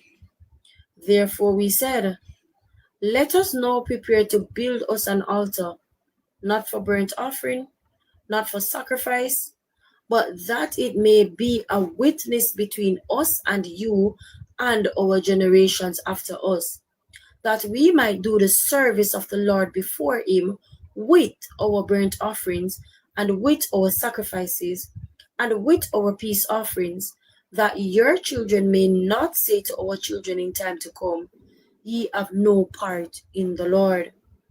Therefore said we, that it shall be, when they should so say to us, or to our generations in time to come, we may say again, behold, the pattern of the Lord which our fathers made, not for burnt offerings, not for spices, but is a witness between us and you.